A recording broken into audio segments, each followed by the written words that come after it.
Called back to the Zeppeljärny Palace again? Ugh, seriously. What's the point in all these endless meetings?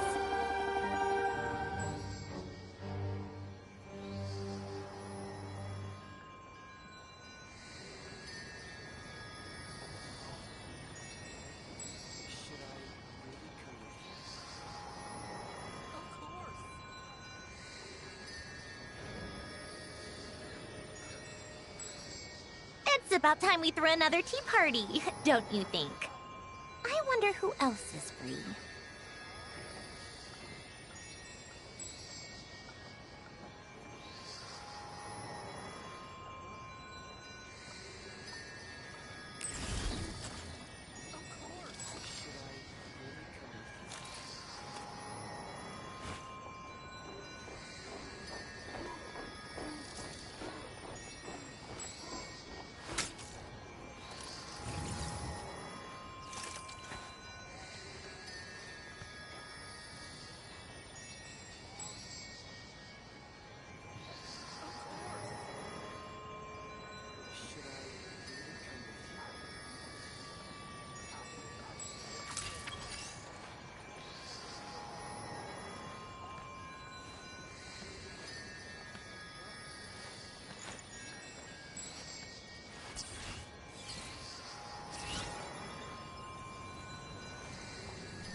Called back to the Zeppeljärny Palace again? Ugh, seriously. What's the point in all these endless meetings?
I like music.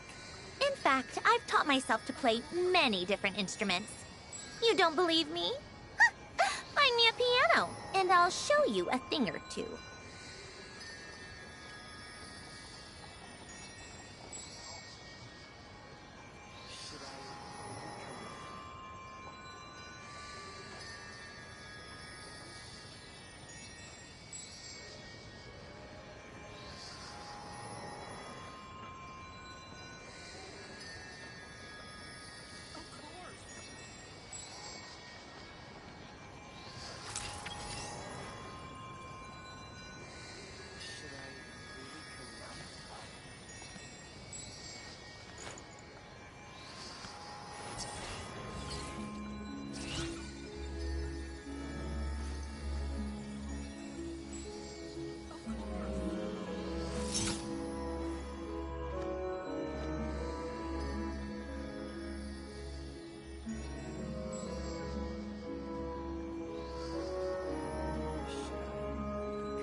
Ooh, it sure is cold today.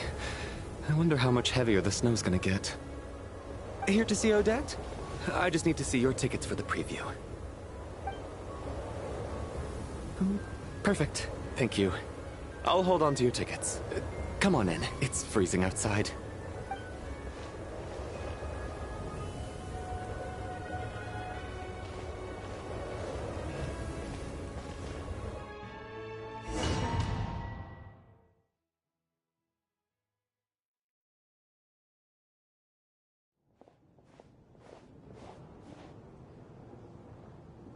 I think I'll leave the Lelic question until after the show's over.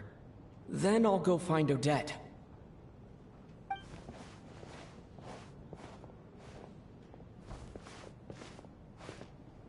Child said he was originally going to come with Tonya.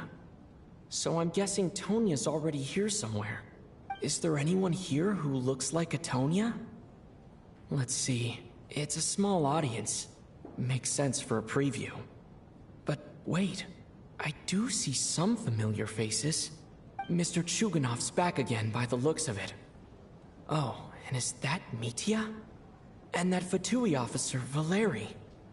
Guess he must be playing cat and mouse with Mitya again. Oh no, it looks like the show's starting and I still haven't found Tonya. Never mind. I'll just have to take a seat for now and see if I can catch her afterwards.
Members of the audience, I'm a staff member here at the theater.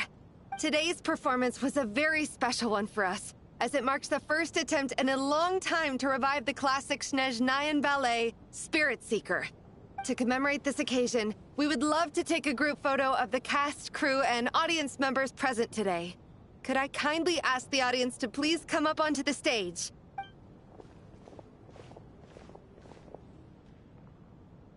All right, everyone, huddle in a little more. Now, look at the camera. 1, 2, 3.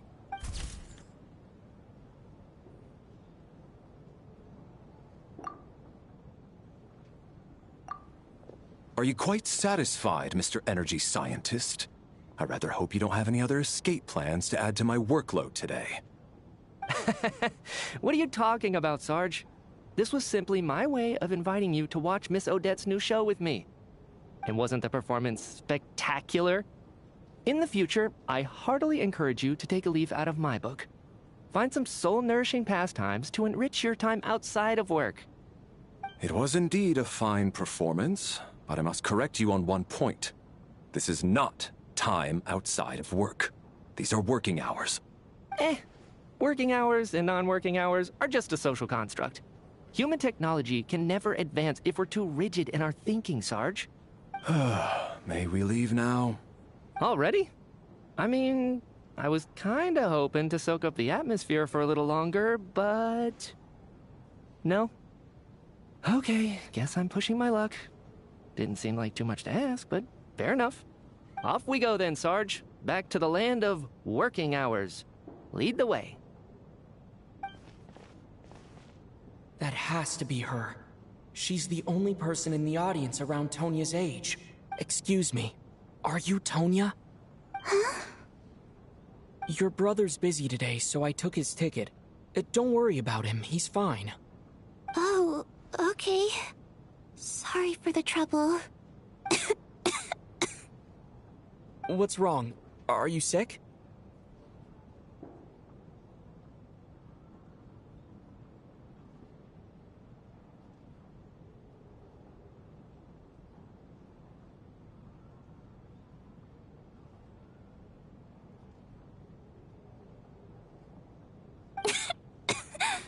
No, I'm fine. It's nothing. Maybe she caught a cold on the way here because of the weather.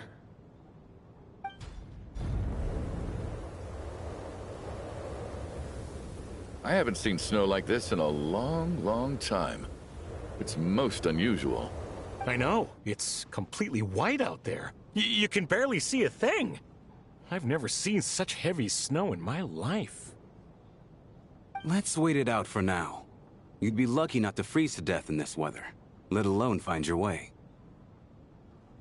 Well, look at that. Maybe we shouldn't be in such a rush to get back after all. What do you think? Let's wait and see. Why do you need to take it so seriously? Fate has given us this wonderful chance to take a break. We owe it to ourselves to make the most of it. Come to think of it, there's a small inn not far from here that always keeps plenty of extra blankets on hand for guests. I know the route well. Shall I head over and borrow a few blankets? That way, anyone in a hurry can wrap up warm for the journey back. Just remember to return them next time you're over this way. Sir, there's really no need to go to all that trouble. Hey, it's no trouble at all. Wait here, I'll be right back.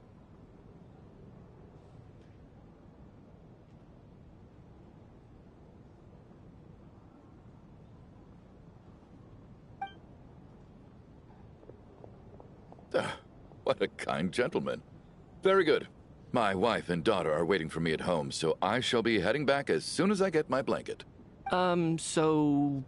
are you expecting us to go back to the Armory Palace wrapped in blankets too? Don't worry about that. I made arrangements in advance. Should I not return to the Armory Palace within 3.5 hours after Operation Showtime begins, an armed squad will be sent to collect us. They will escort us back. You are one of our key military personnel, so any weather-related risks must be eliminated.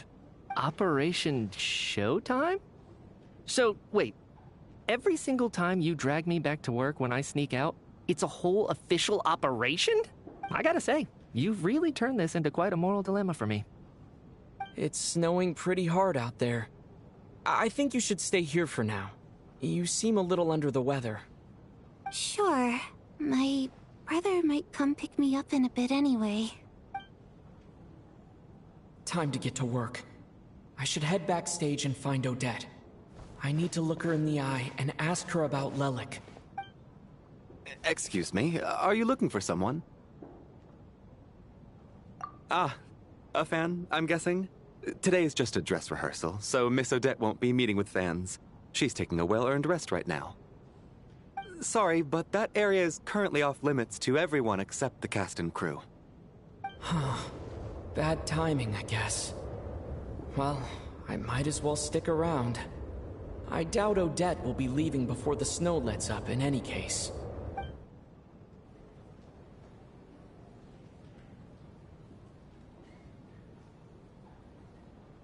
What happened to the gentleman who went to fetch the blankets? How has he still not returned? I was thinking the same thing. It's still snowing very hard. Do you think something might have happened to him?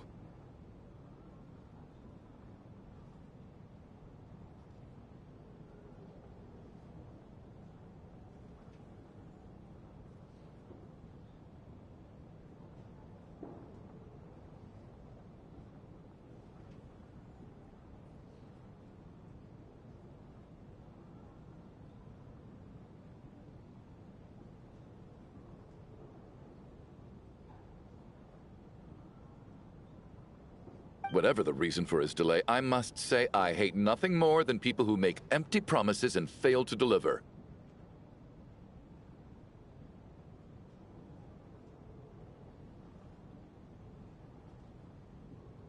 Well, I have to treat my employees like that on occasion, but that's different.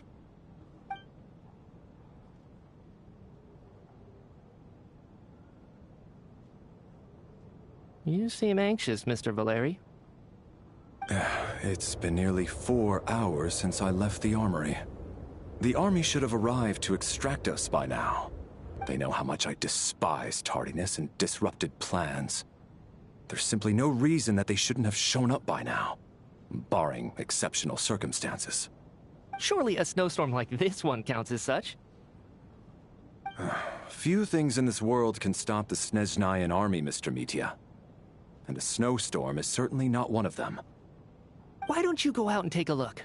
They might be right outside, waiting for your orders before they dare come in. An absurd hypothesis. I have no intention of leaving your side for even a moment until I have escorted you back to the Armory Palace. This doesn't look like an ordinary snowstorm to me. That guy who left earlier. It looked like he just vanished into thin air. Either that, or my eyes were playing tricks on me. A man-eating snowstorm? Come on. Night hasn't even fallen yet. Spare us the ghost stories.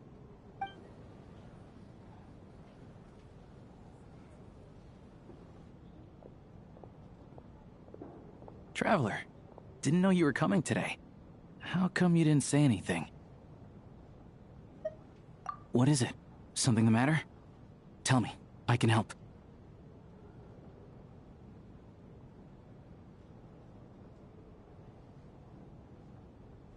Whoa, that's quite a snowstorm out there. I've been working backstage this whole time, so I didn't even notice. No wonder the audience hasn't left yet. Is weather like this rare, even in Snezhnaya? Yeah, snow like this. I'm sure I've seen it out in the wild before, but never in the city. Actually, I take that back. I don't think I've seen snow this bad even in the wild. This is something else. It's not normal. If even Alosha thinks snow like this isn't normal, could it have anything to do with that monster people have been talking about? We can't stay cooped up here forever. Someone needs to go out and take a look. No need. I have plenty of experience with snowstorms. Besides, I work here while you're an audience member. I should be the one to do it.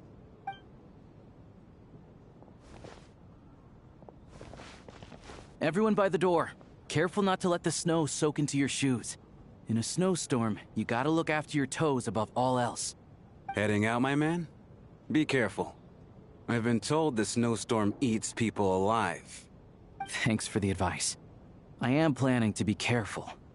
I just want to take a quick look at the situation out there.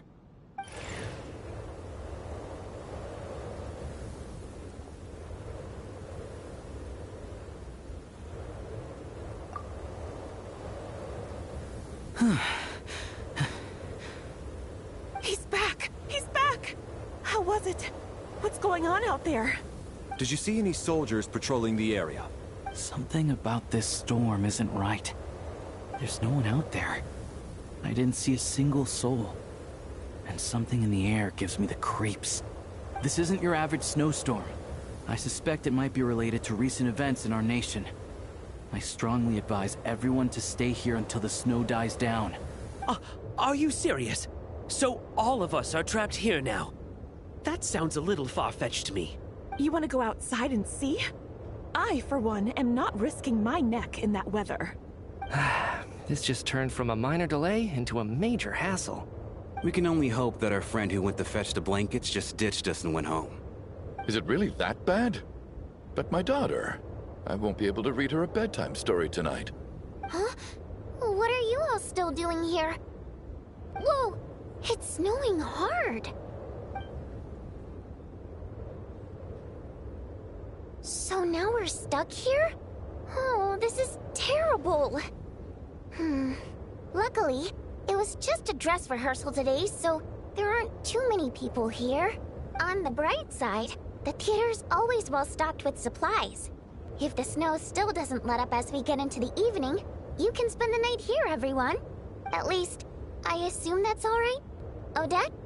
Fine by me. This seems like a sensible backup plan under the circumstances. My thanks to the theater for being so accommodating. What are you staring outside and praying for, my man? You anxious to get home too? Oh, Your Majesty the Tsaritsa, I beg you, please do not let tonight's snowstorm stop.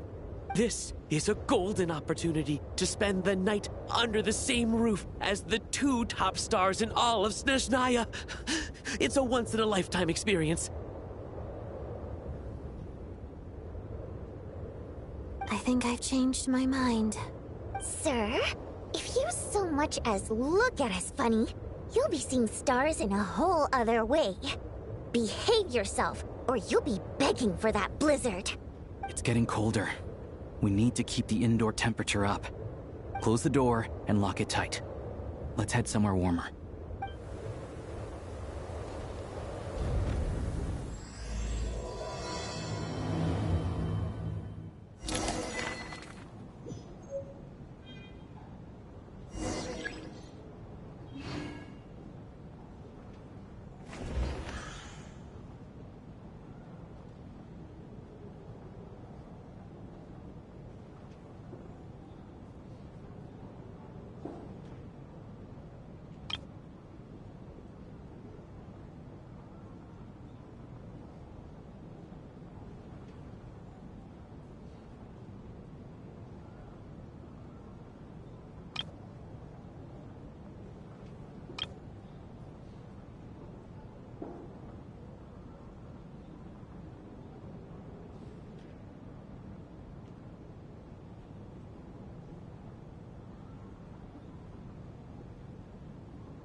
And then there's the aristocrats. Easiest of all to deal with. You don't need to use any force whatsoever. All you have to do is show them the rope you plan to tie them up with. Do you know why? I don't. Do tell. Because nothing horrifies them more than the thought of a cheap, coarse rope leaving creases on their precious million more coat. They'll do whatever you ask to avoid that fate. Unexpected, but funny nonetheless. Tell me another one. Oh, look at that. I got myself a new listener. Hey there. Let me introduce myself. The name's Shram, and I'm a mercenary. The kind that gets paid to do odd jobs for rich folks. And I am Chuganov, an entrepreneur. If my name is unfamiliar to you, you will no doubt have heard of my factory, the renowned Iskra manufacturing plant. Are you really that famous, Mr. Chuganov? How come I've never heard your name before? Excuse me? Is that a joke? Or are you being serious? Oh, I'll have to ask my rope later. It's probably tied up more entrepreneurs than I've ever heard of.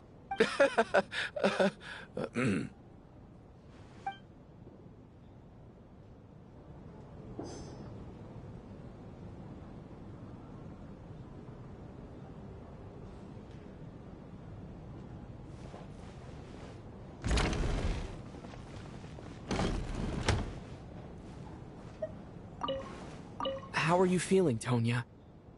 I'm fine. Sorry to worry you. I'm used to it by this point. I take medicine for it. My brother usually helps to get it ready for me. Child must take great care of his sister. He's never mentioned Tonya's illness, though. You know, I actually find this whole thing kind of exciting.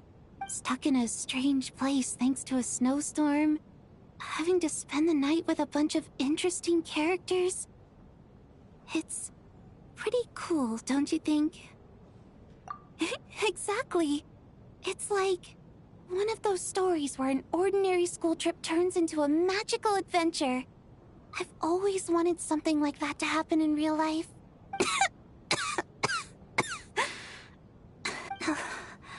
I'm fine, really. Just got a little overexcited.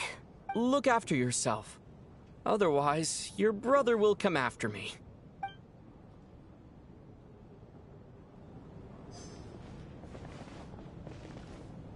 My husband has major trust issues.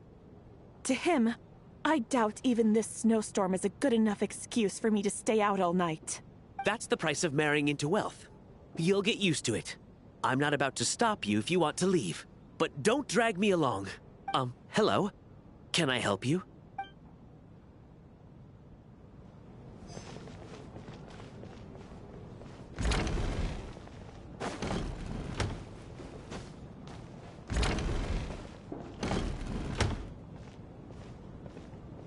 This is highly irregular. A delay of over an hour during an operation like this theoretically warrants a Harbinger-level response. I wonder what the issue is. The storm, or something else. Sarge, the day you learn to let go and just enjoy moments like this is the day you'll finally understand the meaning of life. Why, hello, sir. I believe you were the one sitting at a nearby table back at Podvorye Restaurant. Any friend of the theater's star performers is a friend of mine. It's a pleasure to meet you. I'm Mitya from the Energy Commission. Greetings. Major Valeri, head of the Special Assignments Battalion. Armory Palace Royal Grenadier Guards, 1st Regiment.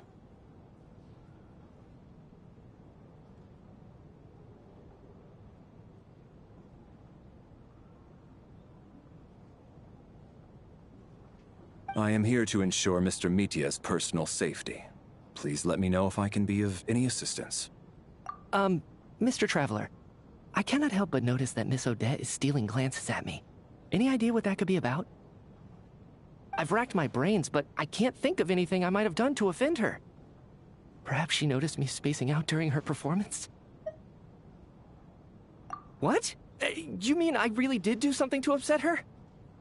Well, thanks for letting me know. So, Mr. Mitya, is your work related to Project Stuja? Yes, that's right. The higher-ups in the Fatui transferred me from the Energy Commission to the Armory Palace because they wanted me to... Really? I can't even talk about that? Pretty sure it counts as part of my private life. All right, I won't say anything. Sorry, Traveler. As you can see, I'm afraid this pleasant chat will have to end here.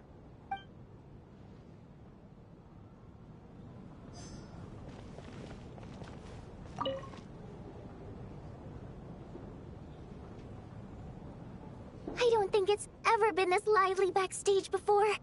I didn't know you were coming today. Hey, have you seen Chuganov? I heard he was coming today. Have you spoken to him at all?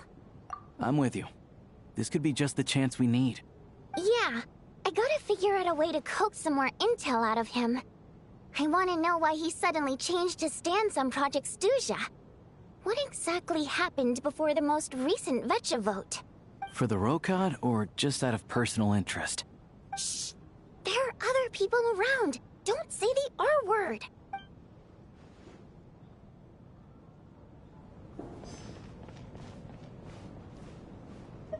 I have to say, even though today was a rehearsal and there were some hiccups along the way, Miss Odette's performance was one of the best I've ever seen. Even compared to an actual show. Oh, I couldn't agree more. Especially considering the weight of the subject matter. It takes a truly seasoned professional to do justice to a theme like love and regret. Do you think we were coming on too strong? Odette's ignoring us again. What about you? What did you think of today's performance?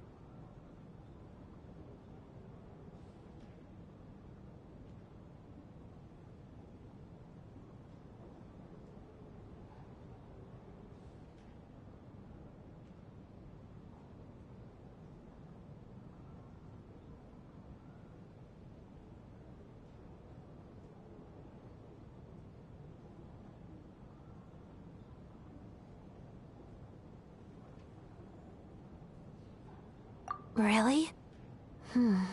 That means it wasn't captivating enough to draw you in. I'll work harder to win you over next time. I'll make sure to save a ticket for you when the show's performance ready. This doesn't seem like the time or place to bring up the subject of Lelik. I need a chance to speak with her in private. So unfair. Talk about double standards. And now it looks like I've been spotted.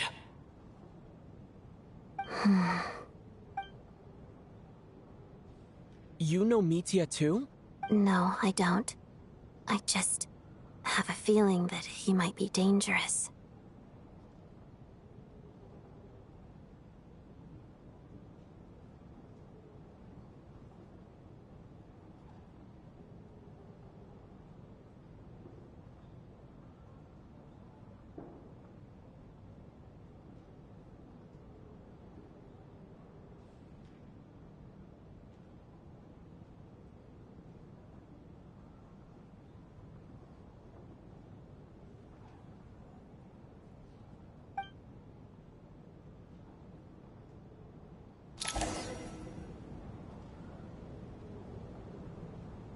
How's it looking, Alosha? No change from this afternoon. Heavy snow with no sign of slowing down. May I have your attention, please? The storm is unlikely to stop tonight, and it'll be even more dangerous outside at night than it was during the day. We at the theater owe everyone here a duty of care.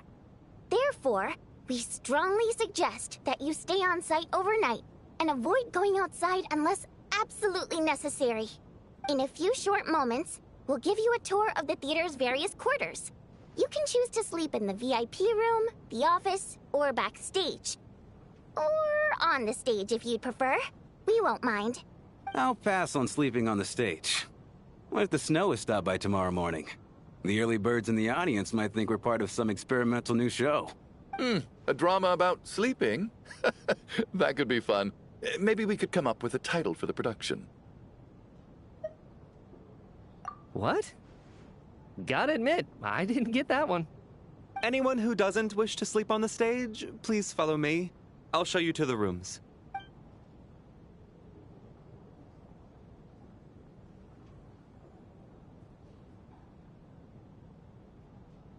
I guess I'll call it a night. Though I feel like I won't sleep very well without Paimon here.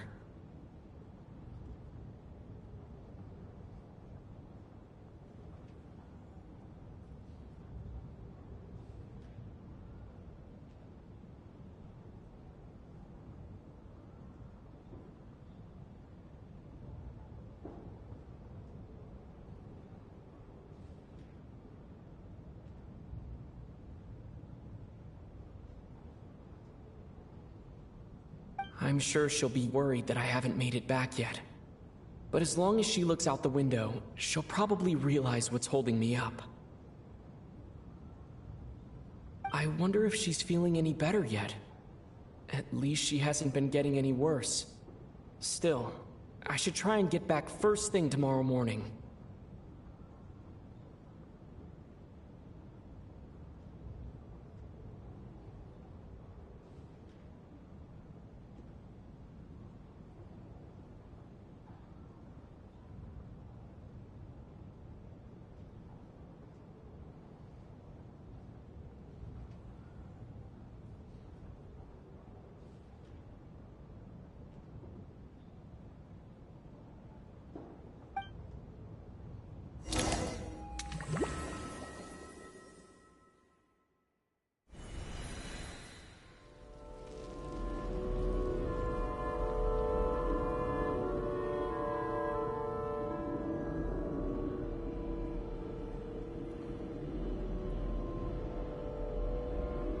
Ah, finally!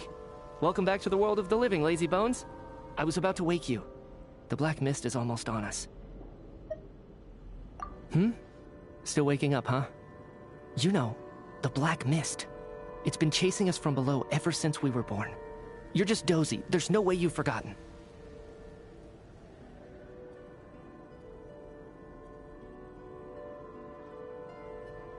Come on, let's keep heading up. Onwards and upwards is the only way to survive. Don't listen to a word those black mist cultists say. Here we go again. The endless march toward survival. What's going on? That black mist down there is creeping me out. And it's rising. Guess I should head upwards and get away from it. The Black Mist cultists believe that being swallowed by the Black Mist leads to everlasting peace. But if you ask me, they're just lying to themselves. We're the only heretics left, the only ones who refuse to give in. We have to keep going. But how do you actually know that they're wrong? Dangerous question there, Torgov. The moment your faith wavers, you start a chain reaction that ends in the collapse of your will. Put the question out of your mind. Stay strong and believe that the Black Mist means certain death. Okay, but it's not my mind that's the problem. My body's about to give up on me. It's already starting to falter.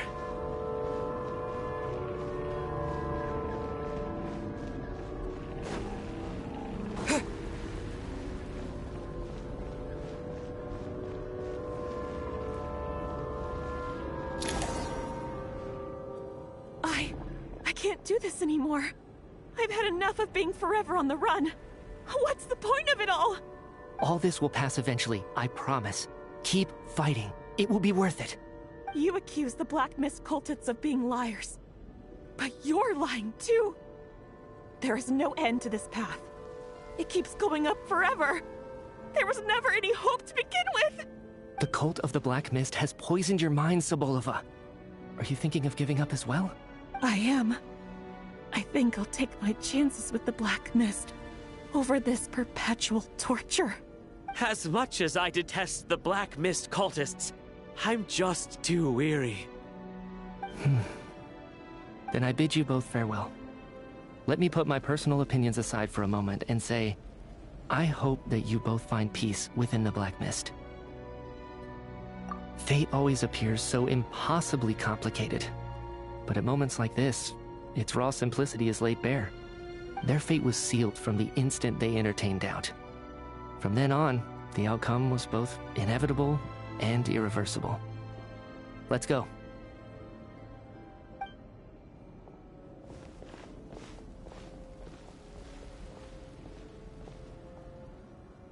Torgov and Sobolova are gone.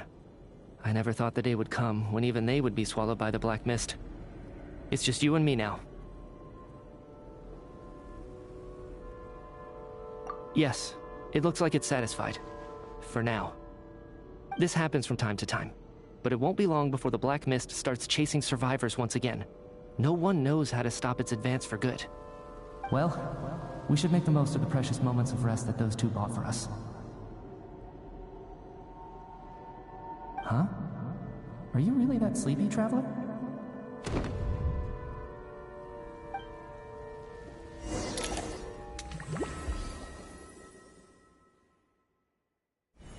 Ah! Help! Somebody, come quick! What is it, Chuganov? What's wrong? Huh? Is it morning already? What's all the commotion? Sounds like it's coming from next door. I should check and see what's going on.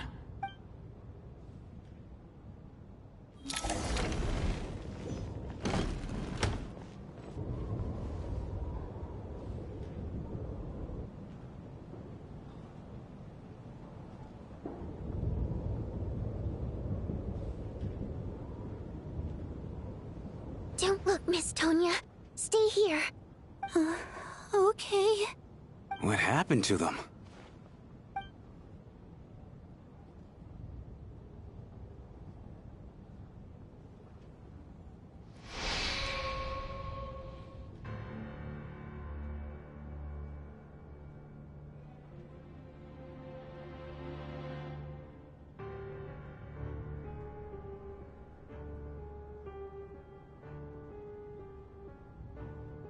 These two people have passed away. And the strange thing is that somehow, I knew this was going to happen. I knew that they would be the ones to die.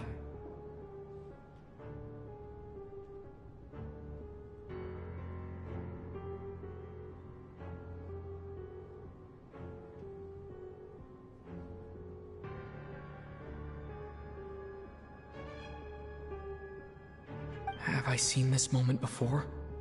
Or did I have some kind of premonition? I can't remember what it was. Let me take a look.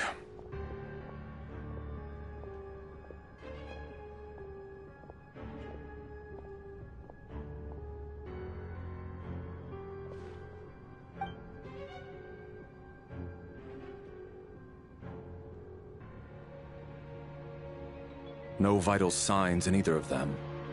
They're dead. The cause of death, however, remains unclear. No wounds on the bodies, no signs of a struggle, and no skin discoloration caused by the buildup of toxins. But just last night, they were chatting and joking away. This is so sudden. Could they have had pre-existing medical conditions? Even then, the odds of them both dying of sudden complications on the same night are extremely low.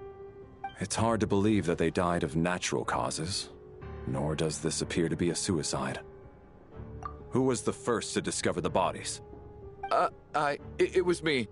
But these deaths have nothing to do with me, officer. I got up early because I wanted to see if the snow had stopped. Then I noticed that the door to this room was open, and it looked like there was a man and woman inside. I just went over to see what was going on. I had no idea they were... I can corroborate this. I was doing my morning exercises near the stage. When I saw Mr. Chuganov heading this way, I followed him. I can also confirm that I didn't see a single person approach that room before him. The snowstorm was raging all night, and it's still going now.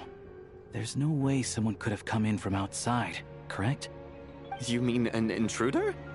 No, not possible. I slept by the door last night as a precaution. There's no way I wouldn't have noticed if anyone had tried to open it. Everyone, split into pairs and search the theater for anyone in hiding, or any signs of suspicious activity. I'll follow up with a full search of my own shortly. Go. There is no time to waste.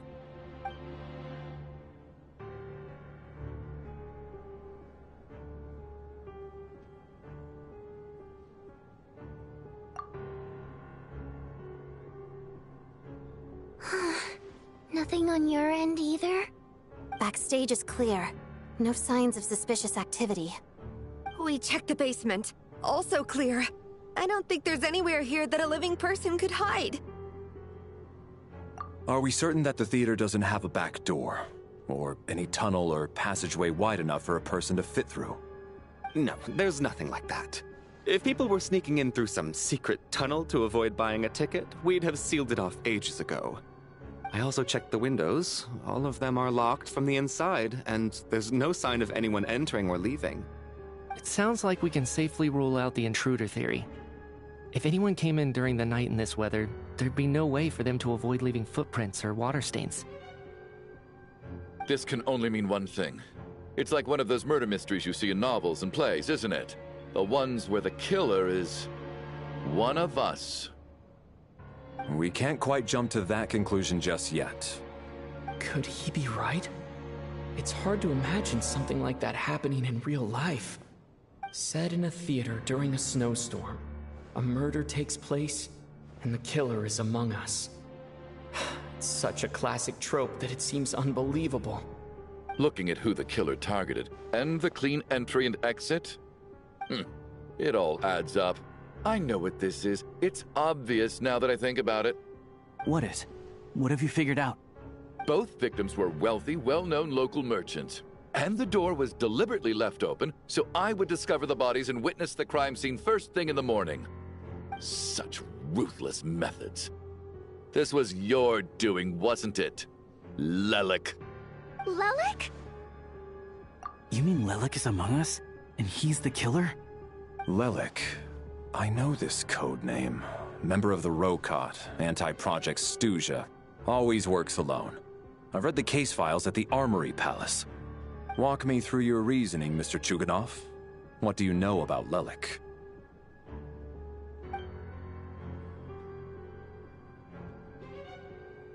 What now, huh? What now, Lelik? What more do you want from me?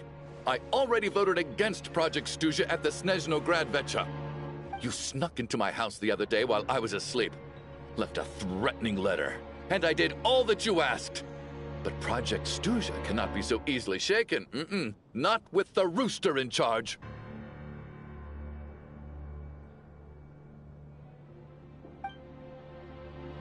So he really was threatened by Lelik.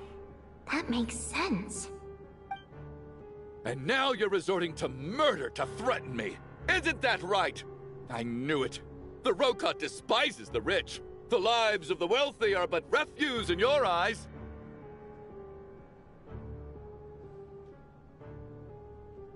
Show yourself! Which one of you is Lelik, Tell me!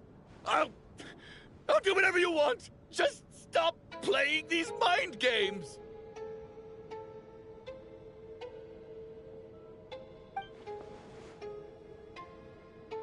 Was this really Lelik's doing? Would Odette really do something like this? If Odette really is Lelik, this seems out of character. But then again, how well do I really know her? I'm probably the only one here with a compelling theory about Lelik's true identity. But if I reveal it now, I'll be putting Odette in the line of fire. What should I do? I don't think it's likely that Lelik killed anyone. At least from the stories I've heard, he's never killed anyone before. And his name has never come up in connection with any murder cases. Besides, even if Lelik did want to threaten you, why resort to such an extreme and roundabout method? It's not his style at all. Vodyanitsa doesn't know that Lelik might be Odette, but her assessment is pretty much identical to mine. Miss Vodyanitsa, why do you suddenly feel the need to speak in Lelik's defense? Defense? Oh, no, it's just... I'm worried that we're jumping to conclusions here, so I wanted to share my point of view. Also, I don't think the Rokot is as bad as you're making it out to be. Well, if you think I'm so wrong, what's your theory then, Why don't you tell us who the killer is? The case is still evolving, Mr. Chuganov. Please do not prevent others from expressing their opinions so early on in the discussion. Even so, there's no denying that the recent threat received by Mr. Chuganov may well be an important clue. So there's still a good chance that Lelek is right here among us. I can't do this anymore. I don't care if it's still snowing outside. I have to get out of here. Whoa, take a beat. We all know it's far too dangerous out there. Even the soldiers couldn't get to us. Go out that door, and you might not live to tell the tale. And whoever this Lelek is, they're surely not going to murder anyone in broad daylight. Be sensible, my man. You're safer inside. As much as I regret having to say this, I'd like everyone to cooperate and refrain from exiting the premises until further notice. Because as things stand, every one of us is now a suspect.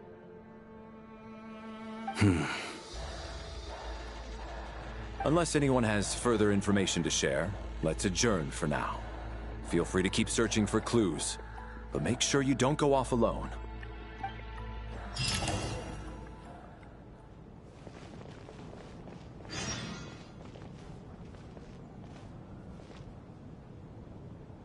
You seem to be very comfortable taking charge, Major.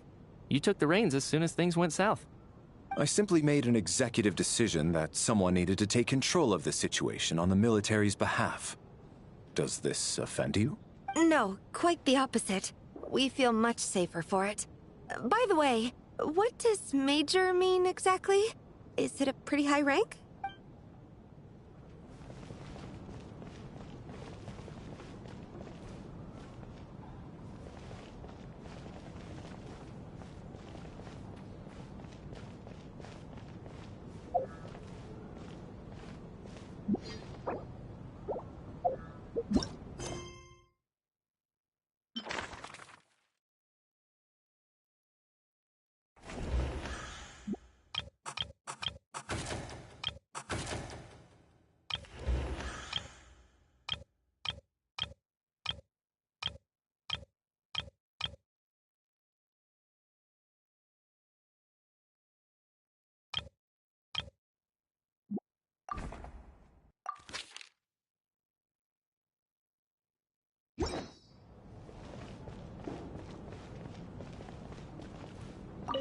I still find it hard to believe there's a murderer among us. Just last night, I imagined we were like classmates out on a hiking trip. There's no guarantee that you can trust your classmates. Especially not when you're locked up together. Why did they do this? Was it for money? Even then, they could have just kidnapped the people. They didn't have to die.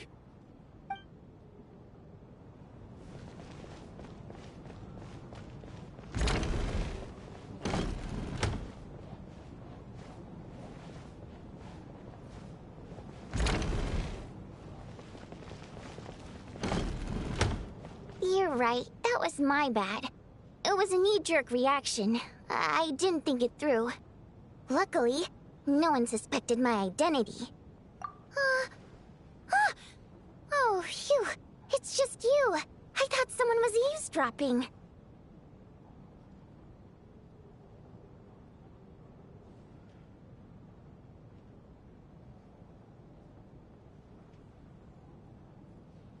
Since Vodyanitsa and I were on the same page earlier, I think I should share my thoughts with the Rokot members first.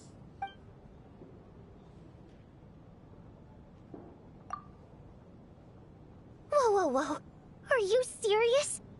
I don't know if this counts as gossip, but it's definitely on track to be the juiciest this whole year. Odette? Really? Odette? Oh god, how dumb does this make me look? Lelek has been right under my nose this whole time, and I didn't notice a thing. Actually, it's exactly what you'd expect. Sometimes, hiding in plain sight is the best strategy. And now that you mention it, the more I think about it, the more sense it seems to make. It all adds up. What are we up to now? 1, 2, 3, 4... Odette's identities. She's my coworker, specifically a ballerina, and also a Fatous, a member of the Rokot. Now, Lelek. It must be so exhausting. I just want to give her a hug. I guess since I've always known her as a member of the Fatui, it never even crossed my mind that she could be involved with the Rokot, let alone be Lelek. I don't understand. If she's with the Fatui, what reason could she have for being so opposed to Project Stusha? Probably best if you ask her that in person. Well, since you waited until now to bring this up instead of announcing it to everyone earlier, does that mean we're all on the same page here? Yeah. Lelek may not follow orders from the Rokot leadership, but as far as I'm concerned, she's never crossed the line. If anything, her actions benefit the poor. We need to confront her face to face. Do you think she'd really admit to being Lelek? I don't know. We'll have to see how it goes. For now, we'll work on the assumption that she didn't kill anyone, and see how much she's willing to tell us.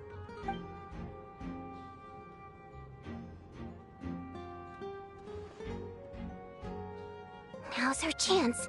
Odette's alone. Let's go.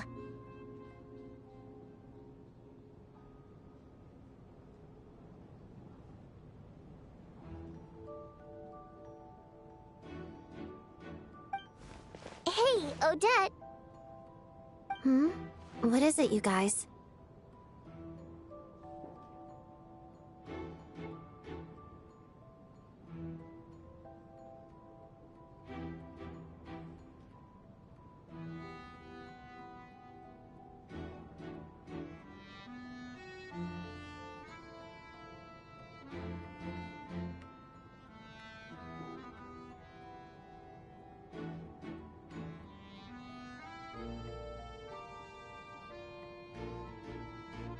Shh! Keep your voice down. We need to talk. So, you're Lelek, aren't you? Alright, fine. You don't have to say anything or explain yourself, just hear me out first. None of us believes you kill innocent people.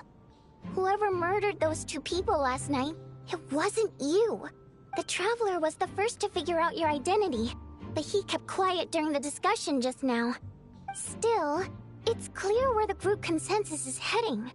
Everyone believes Lelek is the culprit. If your identity is exposed, you'll be in a really bad spot. We're your colleagues, and we know what kind of person you are. I don't want anything bad to happen to you. So, can you clue us in? Tell us everything. The more we know, the more easily we'll be able to cover for you. Alright. Yes, I'm Lelek. And no, I'm not the murderer.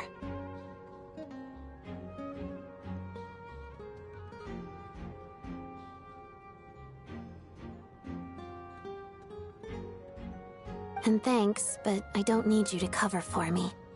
Actually, I'm planning to reveal my identity. Huh? You're gonna reveal that you're Lelek? Here? That's right. I'll admit I was surprised at first when Shuganov guessed that I was here. It was just a lucky guess, but it caught me off guard. But after taking some time to assess the situation and confirm where everyone stands, I don't believe I have anything to worry about. Are you sure you don't need a second opinion? Given the circumstances... Mr. Valeri! What?!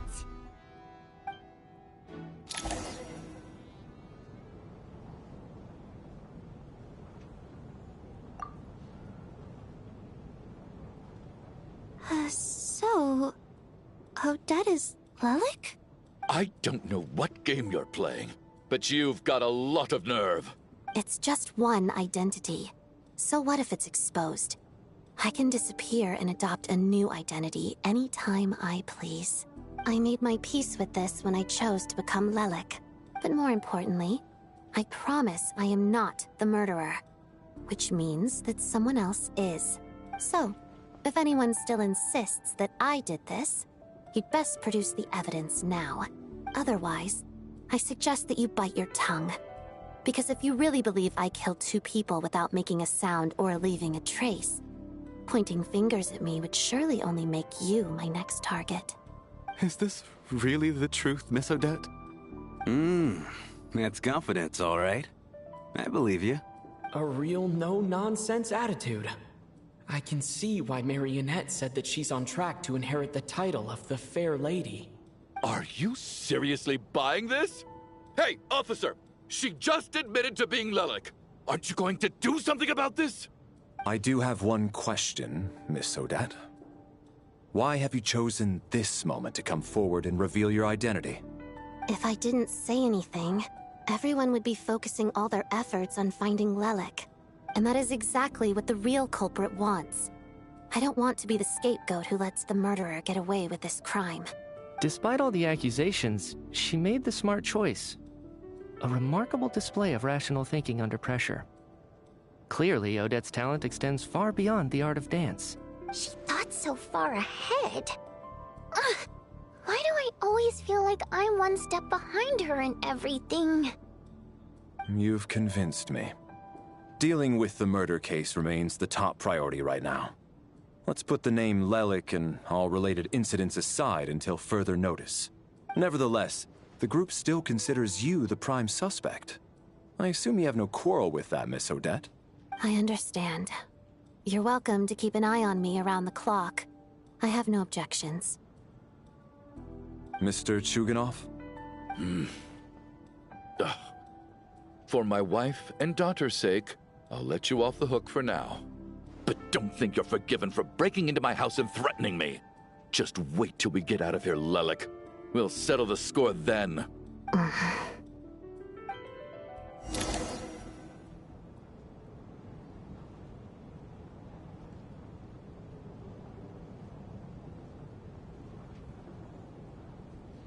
Good work, Lelik guard team. And Lelik, too. Here, have some hot water.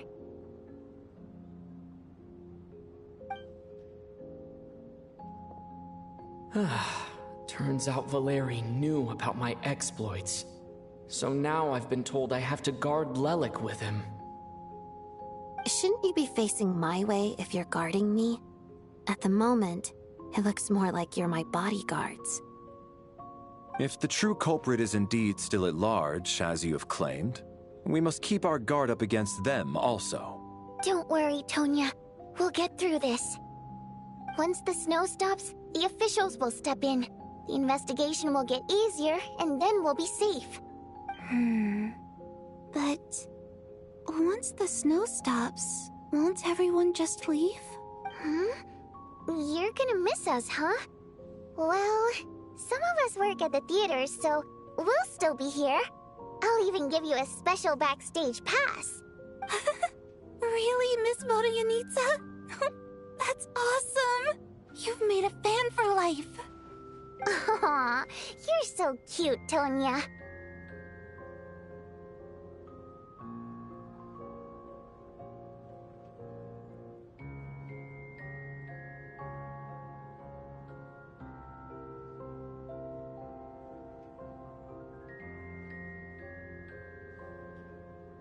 All right, let's swear to it. I promise to give you the pass, and you promise to never change your mind about being my fan. Promise. Don't indulge her, Tonya. You don't have to swear an oath over things like that. You really do get carried away sometimes, don't you, Miss Vodyanitsa? Hey! Mind your own business!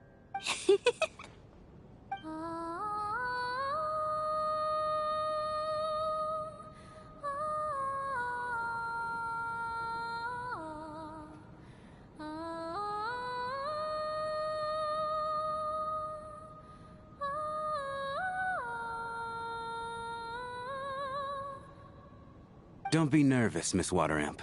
Everyone's here. There's nothing to be afraid of. Excuse me? Do I look nervous? Don't be ridiculous. No. You sound nervous, lass. Oh. Wait, but how... Okay, plenty of people know that I'm a water imp, but still... How come you understand our primary mode of expression? Primary mode of expression. I've not come across that concept before. Do enlighten me, Vodyanitsa. Well, it's just... We water imps tend to communicate our emotions to each other by singing, rather than facial expressions. The emotions we convey through song take precedence over our facial expressions. So, we think of it as our primary mode of expression. I'm impressed, Shram. I didn't take you for a man of culture, but you're clearly rather learned. It's not about being cultured or not. The thing is, this mode of expression can usually only be understood by other water imps. It's not a simple case of a song sounding happy or sad. And yet, you're clearly human, Mr. Shram. It's really not the big deal you're making it out to be. I think I just have a knack for it. Plus, I have a... very close friend who's a water imp. A delightful lady. But keep that a secret. Anyway, we spent so much time together that before I knew it, I noticed I could understand her expressions. Oh, I guess that makes sense. Still, the fact that you have a water imp friend is even more surprising. I'd better watch what I'm singing when I'm around you from now on. Hey, what are you implying? You're not secretly insulting the audience in your songs, are you?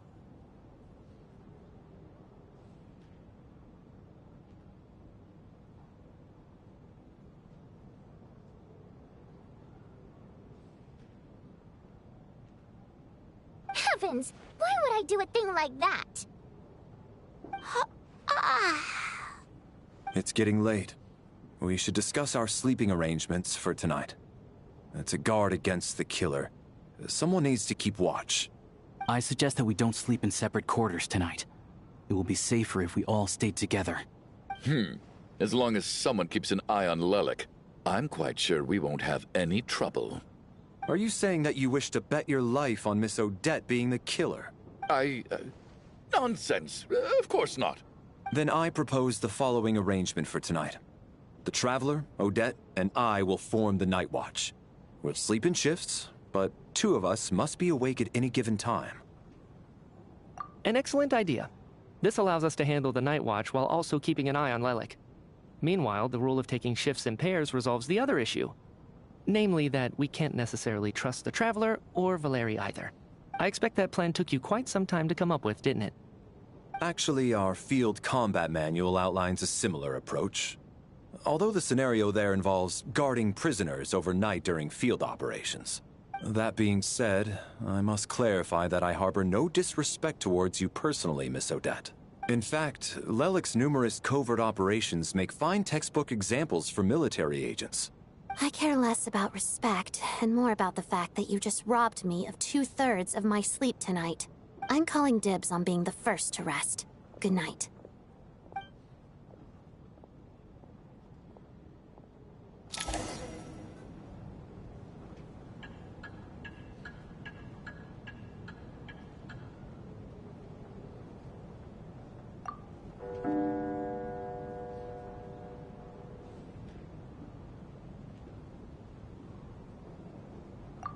It's almost time. We should wake Odette. How are you faring? Oh, not going to argue with that. I'll take a quick nap. If you start to feel sleepy, wake me up anytime. It's finally time for Odette and I to share the Night Watch. I should wake her up.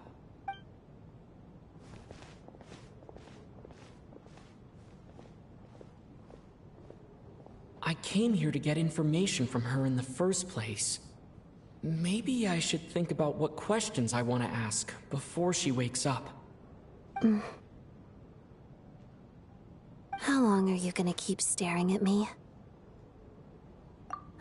Couldn't sleep. My mind's been running haywire. Plus, there's something I've been meaning to talk to you about. I had a hunch that you wanted a conversation too. Let's take this chance to clear the air, shall we?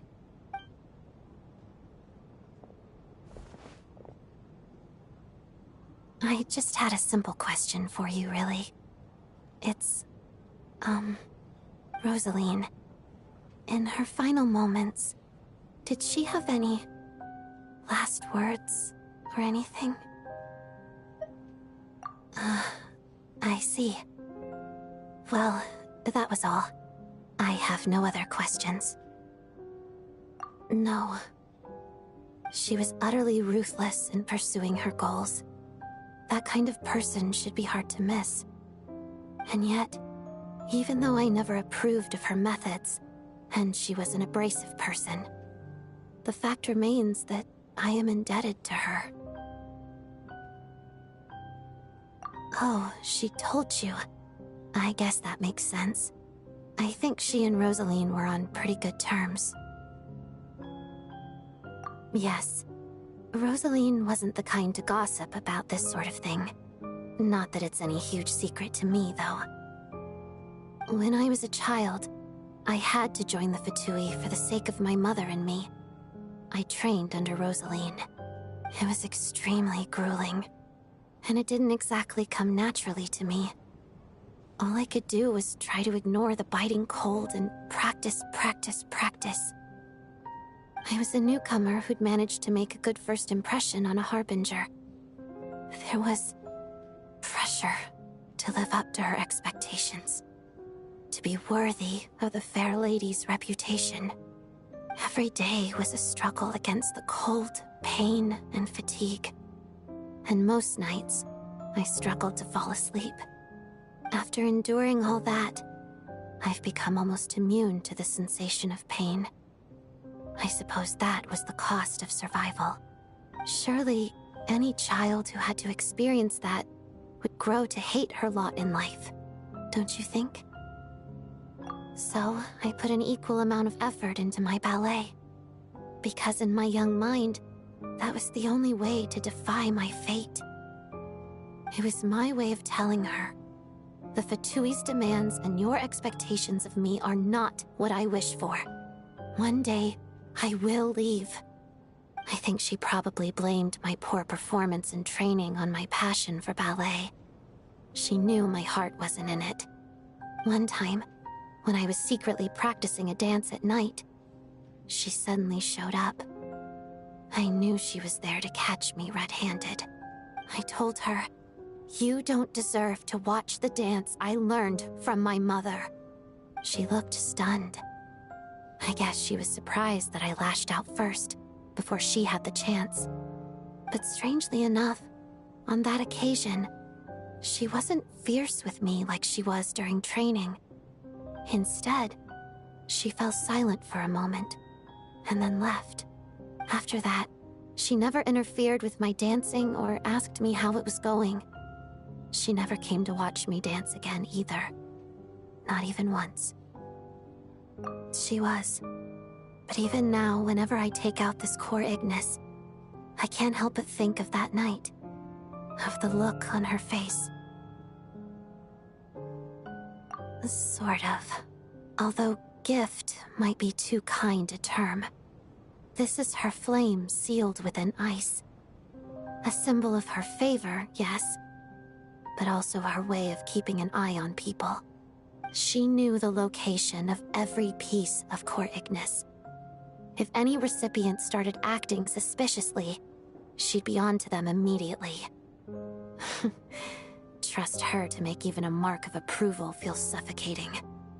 So, when news of Rosaline's death reached Snezhnaya, many people immediately crushed their core Ignis. It gave them a profound sense of relief, like they'd broken free from her shackles. But I kept mine. With my sensitivity to pain being as dull as it is, the warmth from this core Ignis is one of the few things I can still feel clearly. I still wonder, did she really come to stop me that night? I wasn't sure, but I was scared, so I said some really awful things. I guess she didn't leave anything behind. Not that I expected her to. It's fine. It's just a bit of a shame that we couldn't settle our differences before the end. She did. Are you sure she was talking about this event?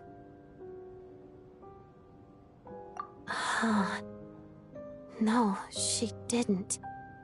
I didn't even find out that she'd gone to Mondstadt until a while after she'd left.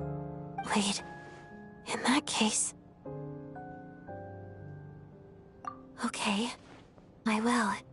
Thanks for letting me know. There's something I'm trying to figure out. I'm beginning to suspect that Paimon's mystery illness is being caused by the energy research behind Project Snezhnaya.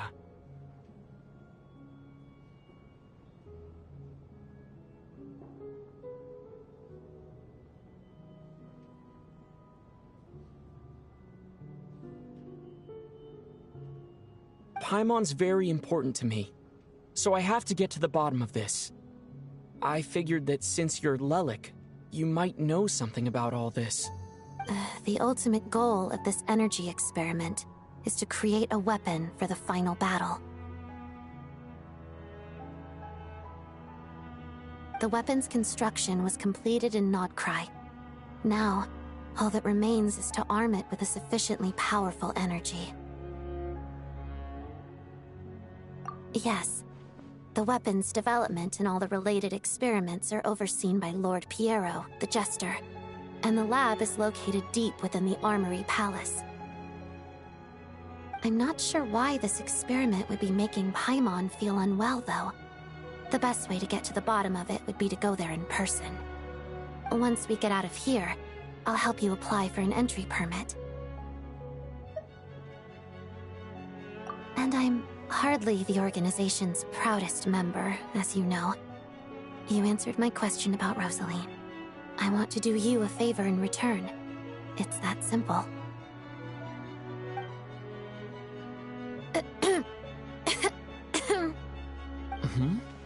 What's wrong? Are you not feeling well? You two seem to be hitting it off. I thought you were sleeping. Of course I was. In the military, one learns to fall asleep quickly, even in the most inhospitable environments. It's vital to staying alert and energized. Why? Is something wrong? Even if he was awake, he can't have overheard us, right? Well, thank you both for keeping watch. Traveler, I'll take over for now. It's your turn to get some sleep. Sure.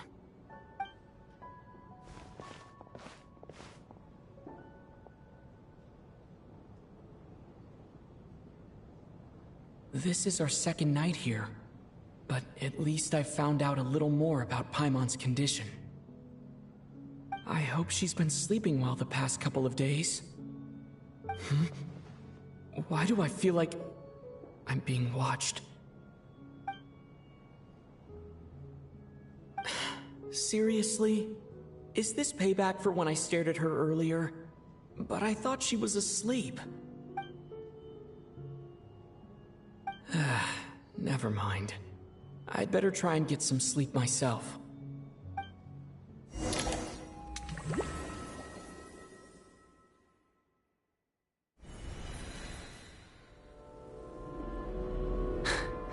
Hey, what are you spacing out for? Are you reaching your limit too?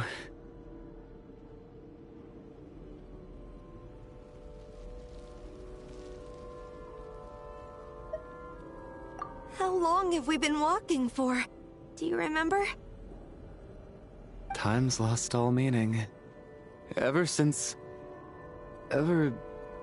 we noticed that thing above our heads. What was it called again? A star key? Or key star? Anyway, the person who named it was swallowed by the black mist.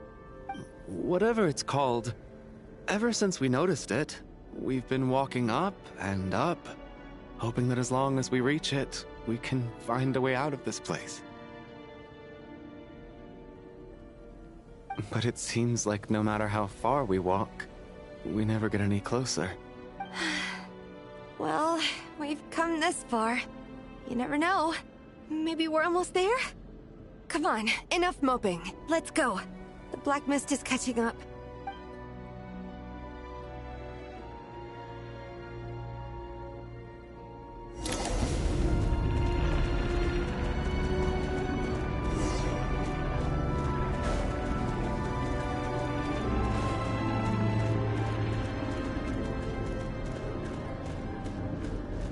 We got ourselves a straggler. Monsters! Watch out! Not again! I've lost count how many times we run into them. Careful!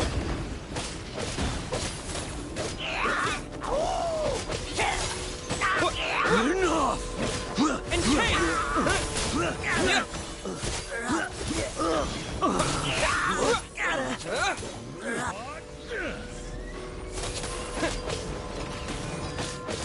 yeah!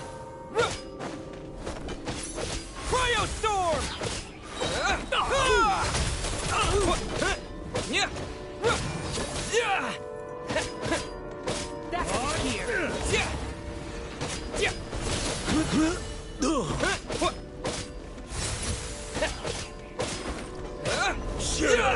Run faster.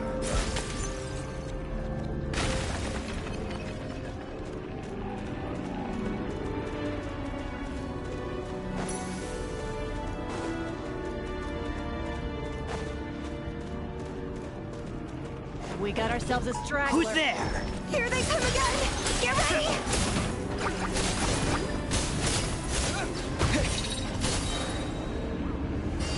Condense! Maybe I wasn't meant for this world.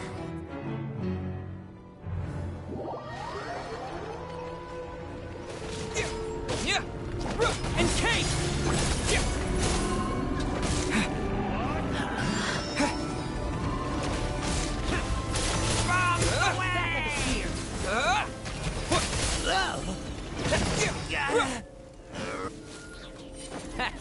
Having sex. What the? What? Fighting frog! Gotta. Yeah!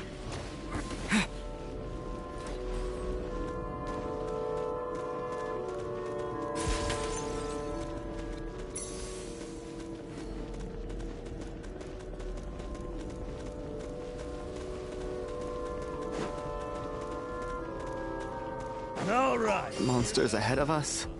The black mist behind us. Fine. Feels like there's no escape.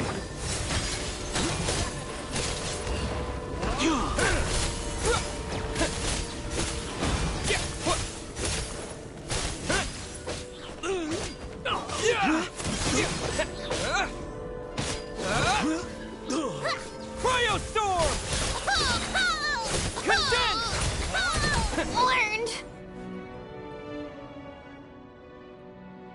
Are you hurt, Coolish? No. I'm fine. It's just... Suddenly I don't want to walk any further. I get you. In fact, I reached my limit a long time ago. Sometimes it feels like there's hope where there shouldn't be. Yeah. The hope that the star gives us is the only thing keeping us going. But I'm not sure it's real at all. It may just be a collective illusion.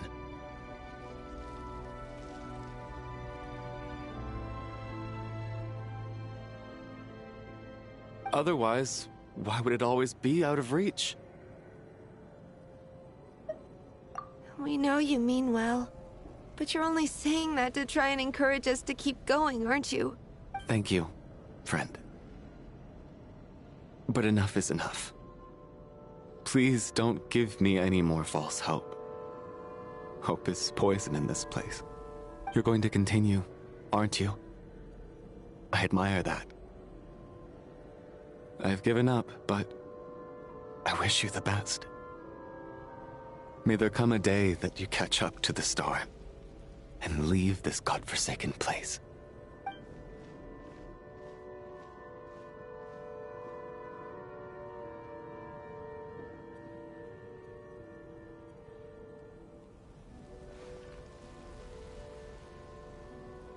It's not an illusion.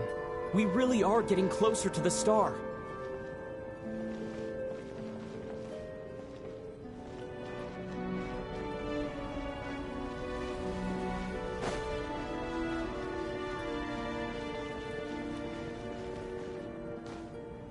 Congratulations. You're the first person to make it here.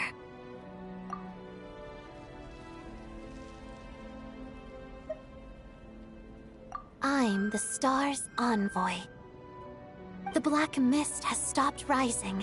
Its hunger is satisfied for now, having devoured your two companions. Before we continue. What do you mean, leave? The star represents the starting point. It's the waypoint for the beginning.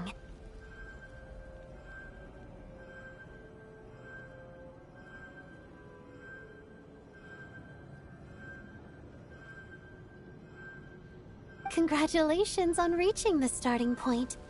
Once you are ready, we will head out and walk upwards. I will be right by your side the whole way.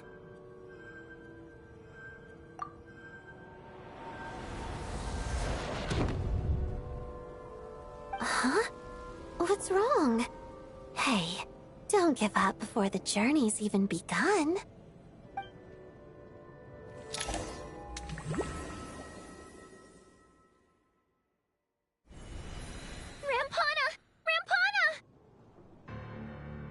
Is that Vodyanitsa's voice? What happened? Coolish, wake up! Please wake up!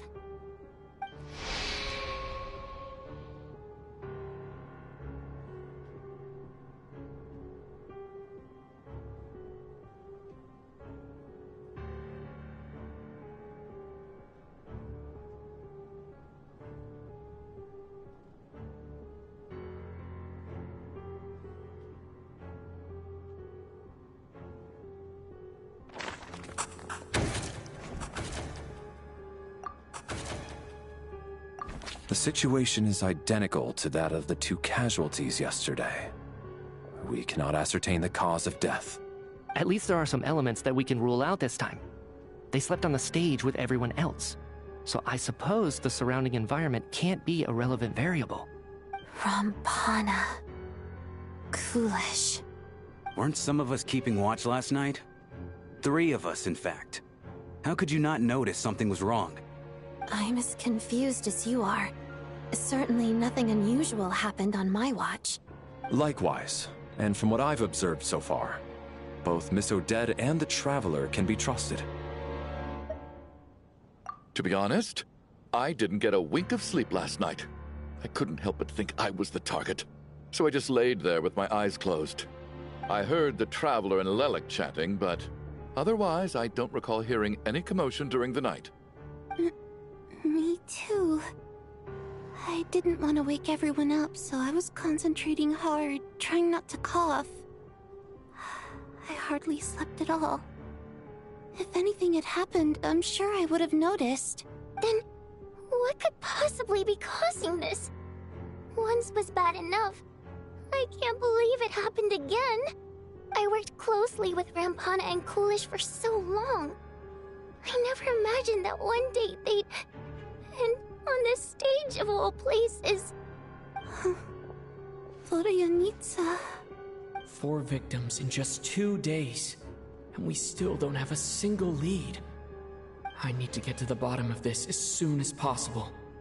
And above all, keep Tonya safe. I'd never be able to look Child in the eye again otherwise. Still snowing? Yes, I just checked. Still no sign of anyone outside either. So we only have ourselves to rely on. If you...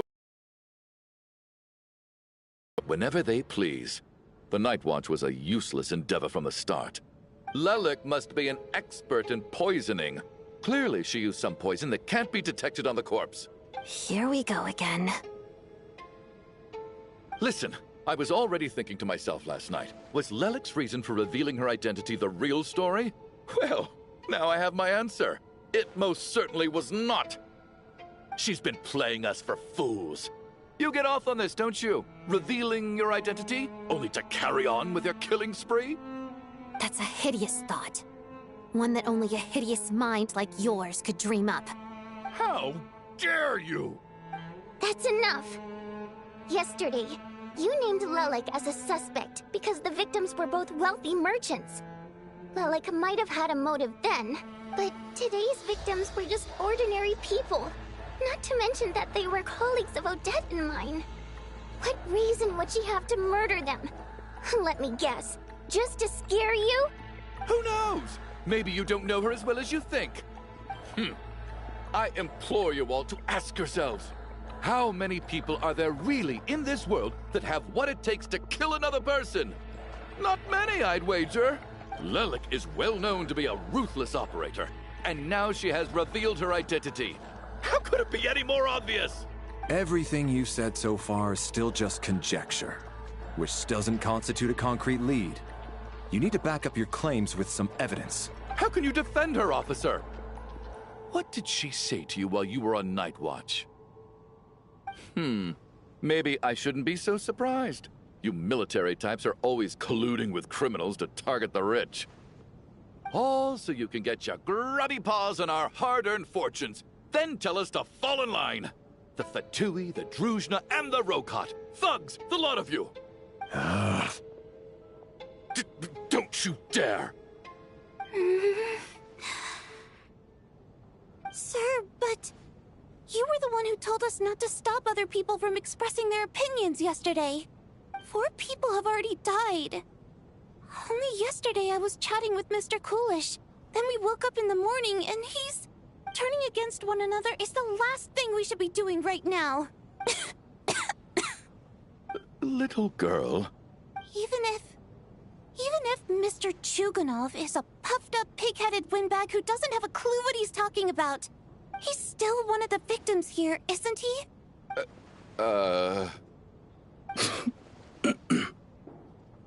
Quite.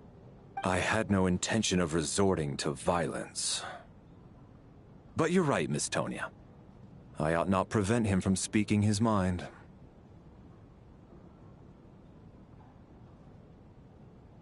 In any case, I believe Mr. Chuganov has calmed down a little now. We may resume our discussion. I don't think there's any need for that. What is there to discuss? Nothing about this situation is normal. Did you have an idea, Mitya? You're the brainiac here, right? Come on, clue us in. I've been mulling something over. All the leads we have so far concern things from outside the theater. Miss Odette's alter ego, the threats Mr. Chuganov received. But then there's the 2 double murder crime scenes themselves, which have given us absolutely nothing to go on whatsoever. That's highly unusual. Even with the most careful killers, there's always some evidence left behind. So what are you suggesting? I think this could be a supernatural event. It isn't characteristic of human-on-human homicide at all. Correct me if I'm wrong, but aren't you supposed to be a scientist? That doesn't sound like a conclusion someone like you is supposed to make. I got into scientific research because of my insatiable curiosity. But if the present situation defies all known scientific explanations, I don't mind shifting my curiosity toward the paranormal instead. Now that you mention it, I remember when I first came to the theater. I heard rumors about this place being haunted. Haunted? Yeah, I think I heard the same thing. But I mean, they're only rumors, right? We've worked here for years. Surely we would have noticed any spooky goings-on by now. Well, this has taken an unexpected turn. A haunted theater? If Paimon were here, she'd probably be hiding behind me in fear right now. Why don't we take this opportunity to look for clues again with a more open mind? Maybe a different perspective will help us see something different. Very well. Whether it's criminals or ghosts we're looking for, the same rules apply. Everyone needs to tread carefully. I'll move the bodies into the same room for now.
Chin up, my man.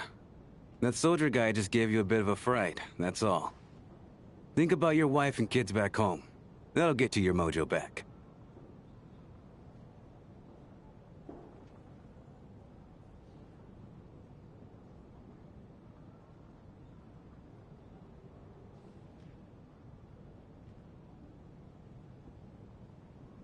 Me, for example?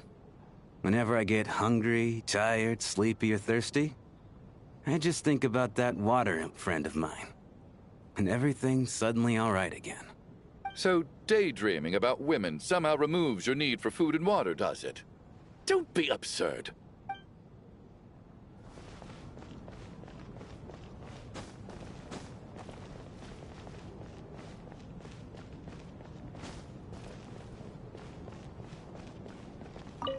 I need to think very hard about whether there's anything that ever needed hiding.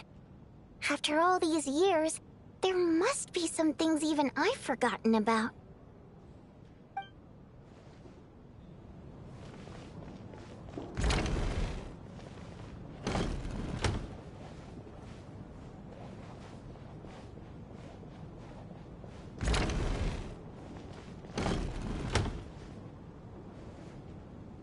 Valeri, come take a look at this. You too, Traveler. Some sort of notebook. What is it for? It's the on-duty logbook for the theater. Coolish was the main person to use it. He mostly used it to record any unusual incidents during a show, audience numbers, exit times, and so on. Yes, he'd always have this logbook with him when he checked tickets at the entrance. This should confirm a lot of key details about the recent show.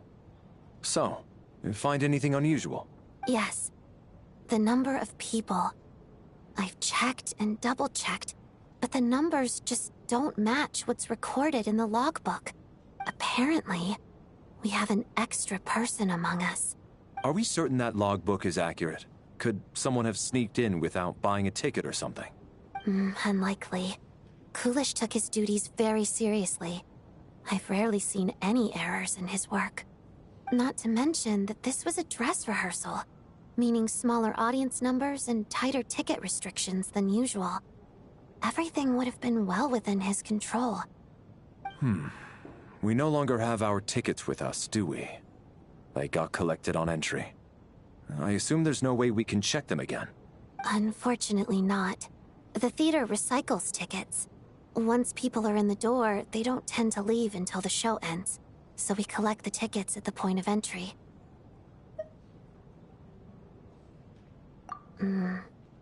Still, I'm inclined to believe that this discrepancy in the head count is significant somehow.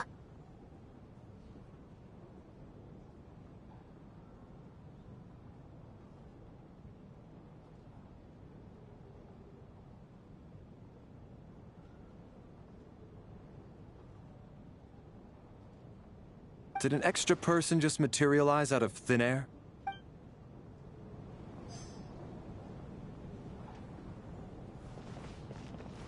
Did an extra person just...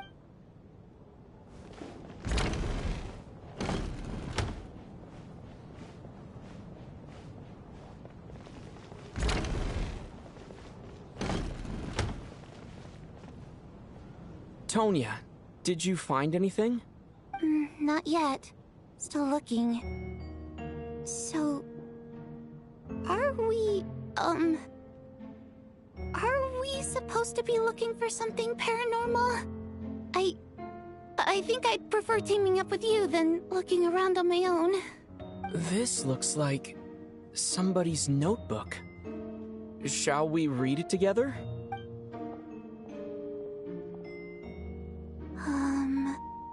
Well, it doesn't look scary or anything, so I guess it should be fine. All right, let's read it together.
Huh. This has to be Vodyanitsa's writing, surely.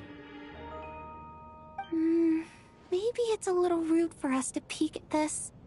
I feel like I just read someone's secret diary by accident. It sounds like she's writing this for her parents, right? I don't understand. Why put this stuff in a notebook instead of mailing it in a letter? Because her water imp parents belonged to the aristocracy, who were driven out of Snezhnaya by the Tsaritsa long ago. And now they live somewhere new, where the postman can't get to. We're sorry! It's fine. My fault for not storing it properly. I can't leave things lying around and expect them to get ignored when everyone's scouring the place for clues. Alright, give me my notebook back. I'll take over the investigation in this room.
Ah, Traveler. Since you're here, come take a look at this. Alosha found it. We're both curious to hear your perspective. It appears to be an investigation report. And the focus of the investigation was the rumors of haunting we heard about earlier.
An investigation report, huh?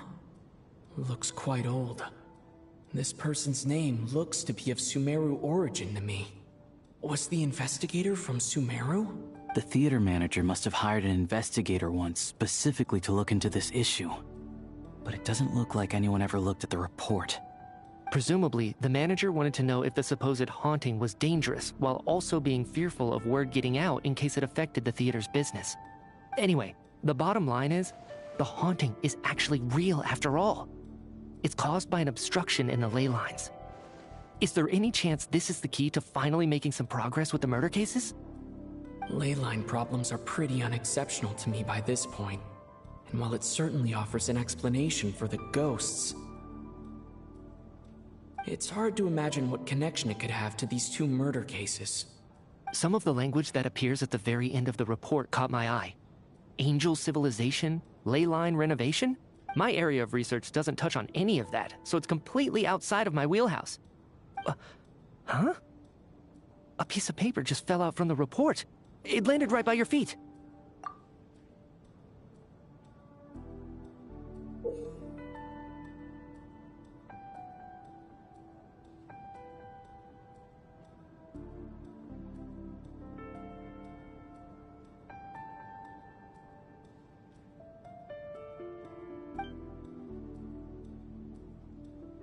How unnerving.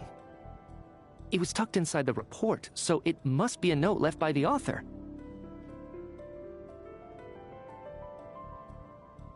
Death is near. Is that supposed to be what's going on here? With us in the theater? But if so, how did the author foresee it? Could he predict the future somehow? Maybe things are more complicated than we thought. No, wait a second. If we take the report and the note at face value, they completely contradict one another.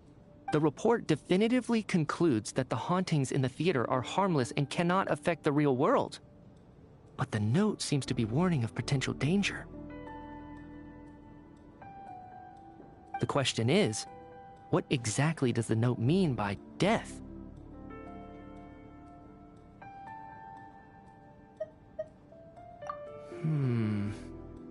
The various ways we could interpret this keyword lead in completely different directions. Let's pause our analysis here for now. I think we need more information.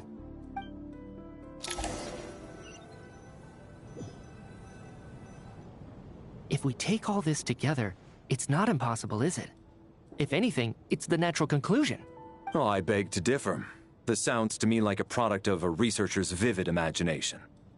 And perhaps it's because I'm still viewing this through the lens of a typical murder investigation.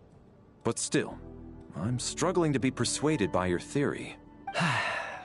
Does it really sound that far-fetched? Alright, well, let's treat that as speculation for now. I do agree with what you've said, so let's go with your idea for now. Good. Okay, now that we finally have some meaningful leads, I think it's time to reconvene. Let's get the others.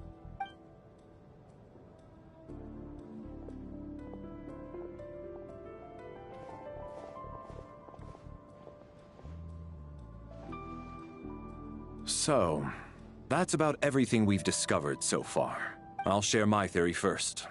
Based on what we've learned from the logbook, I believe the extra person among us is most likely the killer.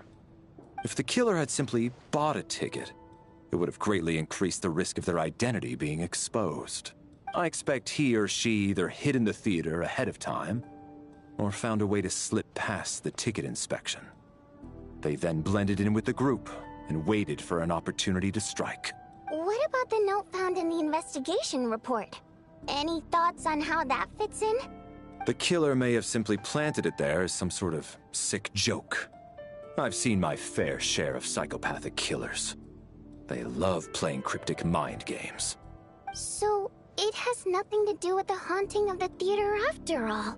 This theory makes sense to me. If we have an audience member unaccounted for, chances are they didn't come here to watch the show. Could it really be that simple?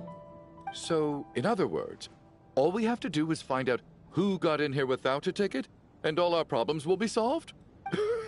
Then let me make one thing clear. All the theater staff should be well aware that I came here for the rehearsal legitimately, yes? There's no way I'm the one who didn't have a ticket. It's true. I hear you used every trick in the book to get a hold of that ticket, too. Everything short of throwing a temper tantrum and rolling around on the floor at the entrance. I most certainly did not degrade myself in such a way. Probably a stupid question, but I might as well ask. Did anyone here get in without having their ticket checked? Guess it was naive of me to expect them to just admit to it. Especially after the unprompted Lelic reveal.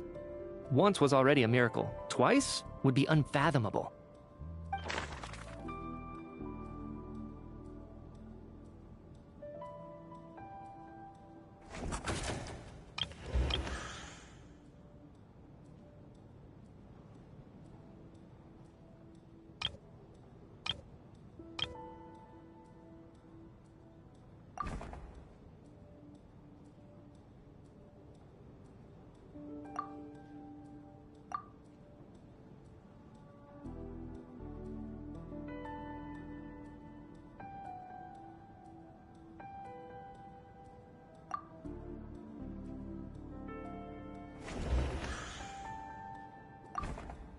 I don't believe any of us here knew Shram before all this. If no one can verify Shram's identity...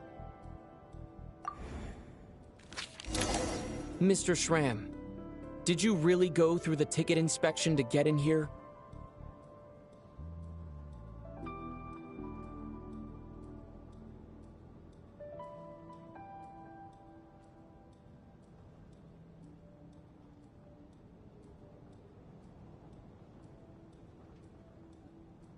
Huh? Me? Why am I being singled out, my friend? Do I seem that suspicious? It's not that you stand out as suspicious, more that everyone else has been ruled out as trustworthy. Okay. Well, we spent the best part of 2 days together now, so I'm sure you can all tell what kind of person I am. I'm a true gentleman. I never dream of doing something like sneaking to the theater without a ticket. Yeah, I have no doubt that you're a good person. But the problem is, none of us here actually know you, so no one can say for sure that you are who you claim to be. Although, actually, what was it you said last night? Yeah, you're friends with that water imp, which is why you understand our primary mode of expression. Last time I checked, there were barely any of us remaining in Snezhnaya, since most of the water imps left. Could you tell me a little bit more about your friend?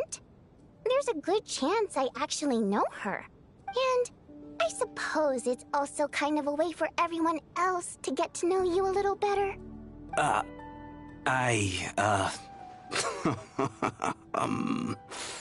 Good grief. Are you blushing? Pull yourself together, man. Stop giggling like a teenage boy. It's revolting. Hey, revolting is a little strong.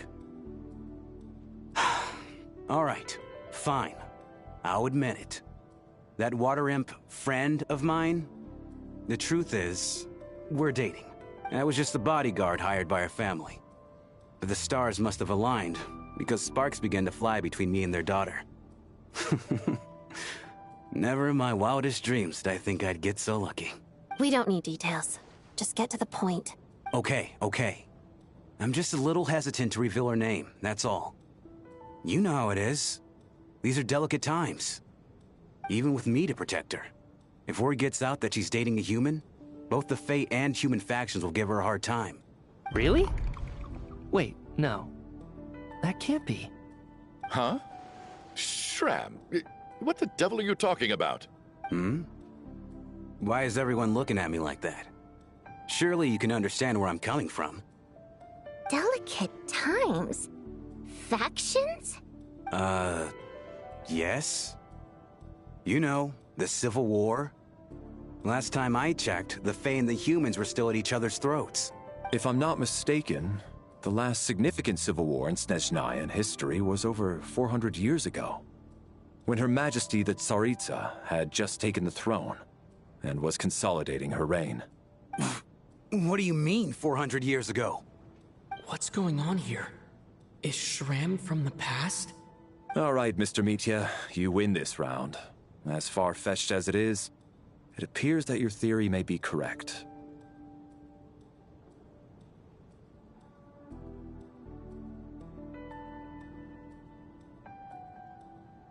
I'm just as amazed as you are. I didn't even believe it myself, to be honest. Is someone going to explain what's going on here? From the look on your face, you figured it out too, haven't you, Traveler?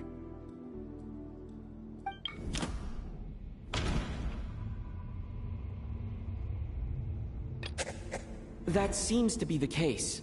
Shram's the extra person, but there's no way of learning his identity from this clue. Vodianitsa's private letter touches upon the history of the Water Imp aristocracy's exile, but reveals nothing about Shram's identity. No, the truth lies within the clues we've already discovered. The theater's ley lines have been modified to block souls within its grounds from returning to them. Some souls can even wander this place forever.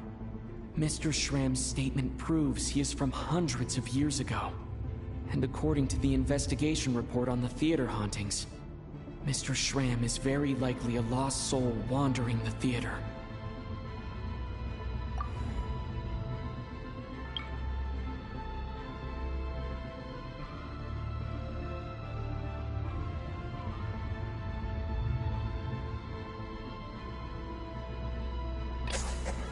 For some unknown reason, the soul that has been wandering the theater due to the ley line issues has joined our group and blended in. Yeah, that must be the immediate reason why the ticket count doesn't match the number of people present.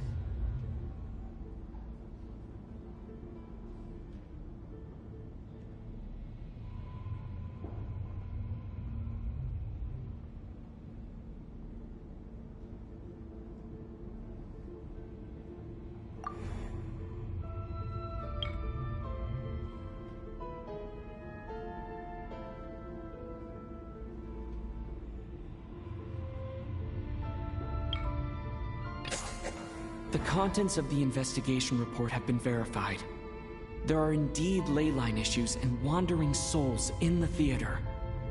Death likely symbolizes the deceased. Mr. Shram, for instance, death is near. That must mean that there's a dead person in our midst. That's the truth, isn't it? Yeah, the logic is clear now. The investigation report said that there would be souls stuck wandering around the theater because the ley lines were cut off. Mr. Shram must be one such soul who died in the theater a long time ago. In which case, that also makes him our extra person. So when the note said death is near, it must have been referring to death as in the deceased, people who died a long time ago. Someone who died a long time ago. In short, there's a dead person among us. The extra person we've been searching for is a ghost from the past. You mean I'm a ghost? No. Don't make jokes like that, my man. There must be some mistake.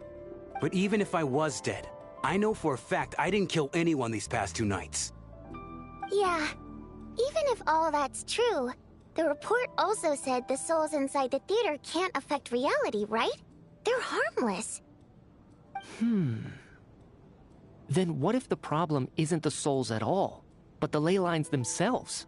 The ley lines have a powerful ability to attract and devour souls. Let's say that the ley lines are like a black hole, constantly seeking to engulf souls.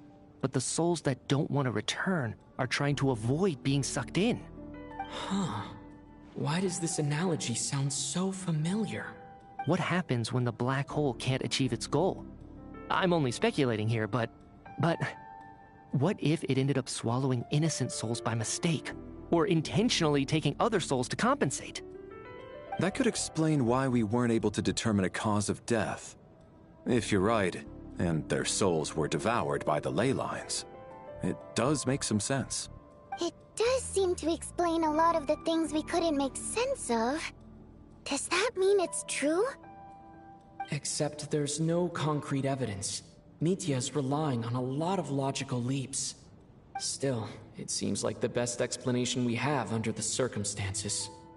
Alright, so how could Shram not know that he's dead?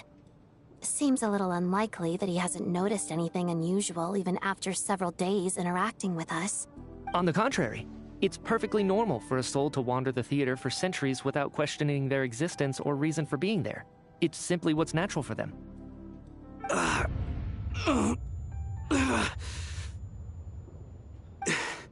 You know what, Mr. Brainiac? I think you might actually be right after all. I'm trying to remember and... even though my head feels like it's going to explode, I think... it's all coming back to me.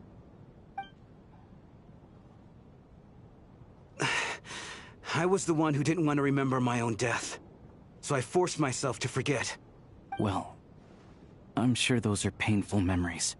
My lady and I snuck out to go on a date one day. We bought tickets for the theater. It wasn't really my thing, but I was just happy to be together. All of a sudden, a group of people burst into the theater, shouting for all the water imps to get out, performers and audience members included. It was clear the conflict between humans and Fae had reached a boiling point. This time, the extremists were even coming after the water imps who had nothing to do with the war. I thought I could pull one over on them. So I took off my jacket, draped it over my lady, and tried to sneak out amid the chaos. But I got caught. They started shouting, calling me a traitor to humanity. But I was going to do whatever it took to buy our chance to escape, no matter how many people stood in my way. I had to, both as their bodyguard and out of love. It's all right, friend. You can stop there if you want. You don't need to dig all that up again. It's just... even now, I'm still struggling to accept the truth. How could I be dead? I'm sorry, everyone. If I'd known I was a dead man walking, I wouldn't have dragged you down with me. If I'm the cause of all this death, then punish me however you see fit. But, Mr. Shroom... No. I refuse to be a burden. I know what I have to do. You said I've been wandering the theater for centuries, right? I guess it's high time I got a breath of fresh air. Out there, I mean. I'll leave this place and take all this death with me. Go out on my own terms. Mr. Shram, I'm sure we can figure out a different course of action. My good sir, we both know I'm not supposed to be here. I should have accepted my death long ago. One way or another, this has to end. Unless you're saying this goes against another one of your military principles somehow. No, I'm speaking on a personal level this time. Let it go, man. Oh, wait. One last thing. Miss Wateramp. My lover. Her name was Litia. Litia Ozarova. Do you know what happened to her? Ozarova. Oh, Auntie Ozarova. That's what we all called her. I remember her as a very kind elder. She had a bunch of kids, too. I'm so glad she survived. And she had lots of kids? Good. That's good. I could hardly expect her to stay single just because of what happened to me, right? As long as she went on to be happy, that's all that matters. Besides, I'm dead. My soul's been wandering around here for so long because I was worried about her. But now, I can go without regret. There's no need to see me off, my friends. I've enjoyed our time together over these past few days. Perhaps we'll meet again in the next life.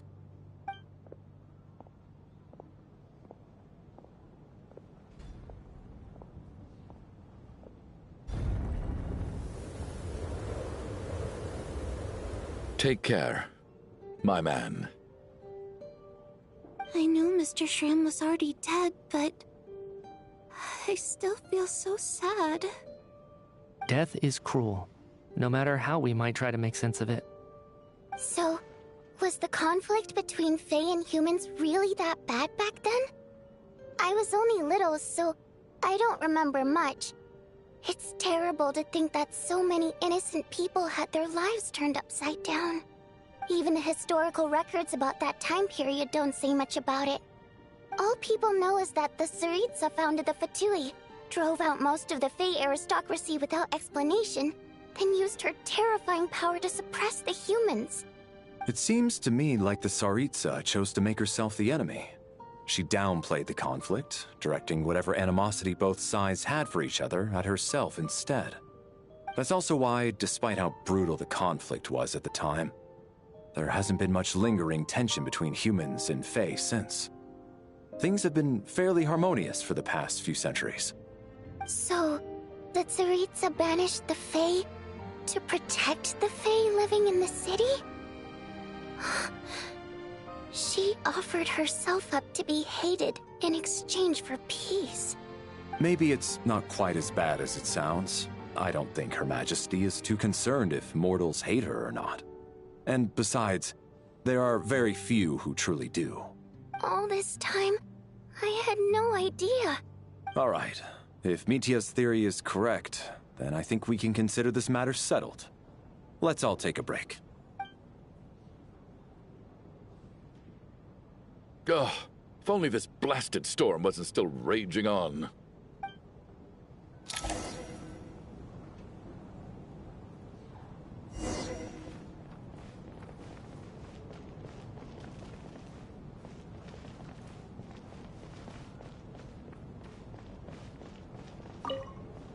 I was actually planning on hiring him as my bodyguard after we got out of here, you know.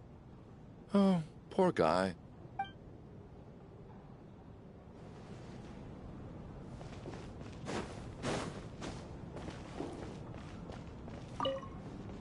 Even though Shram was already deceased, his decision to walk into the snowstorm was still a sacrifice, and a very brave one. This is one of the few times I don't feel at all happy to have my theory proven true.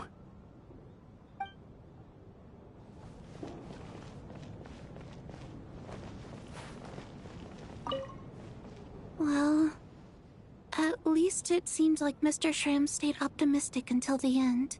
The information he revealed, it's given me a lot to think about.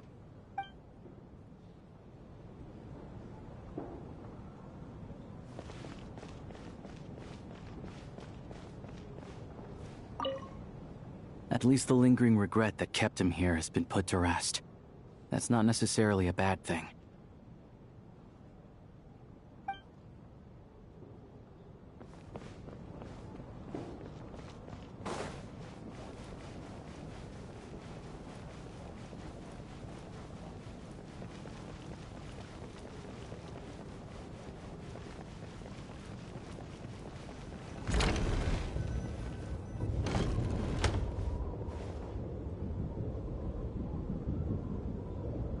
Looks like now we can just rest until the snowstorm stops.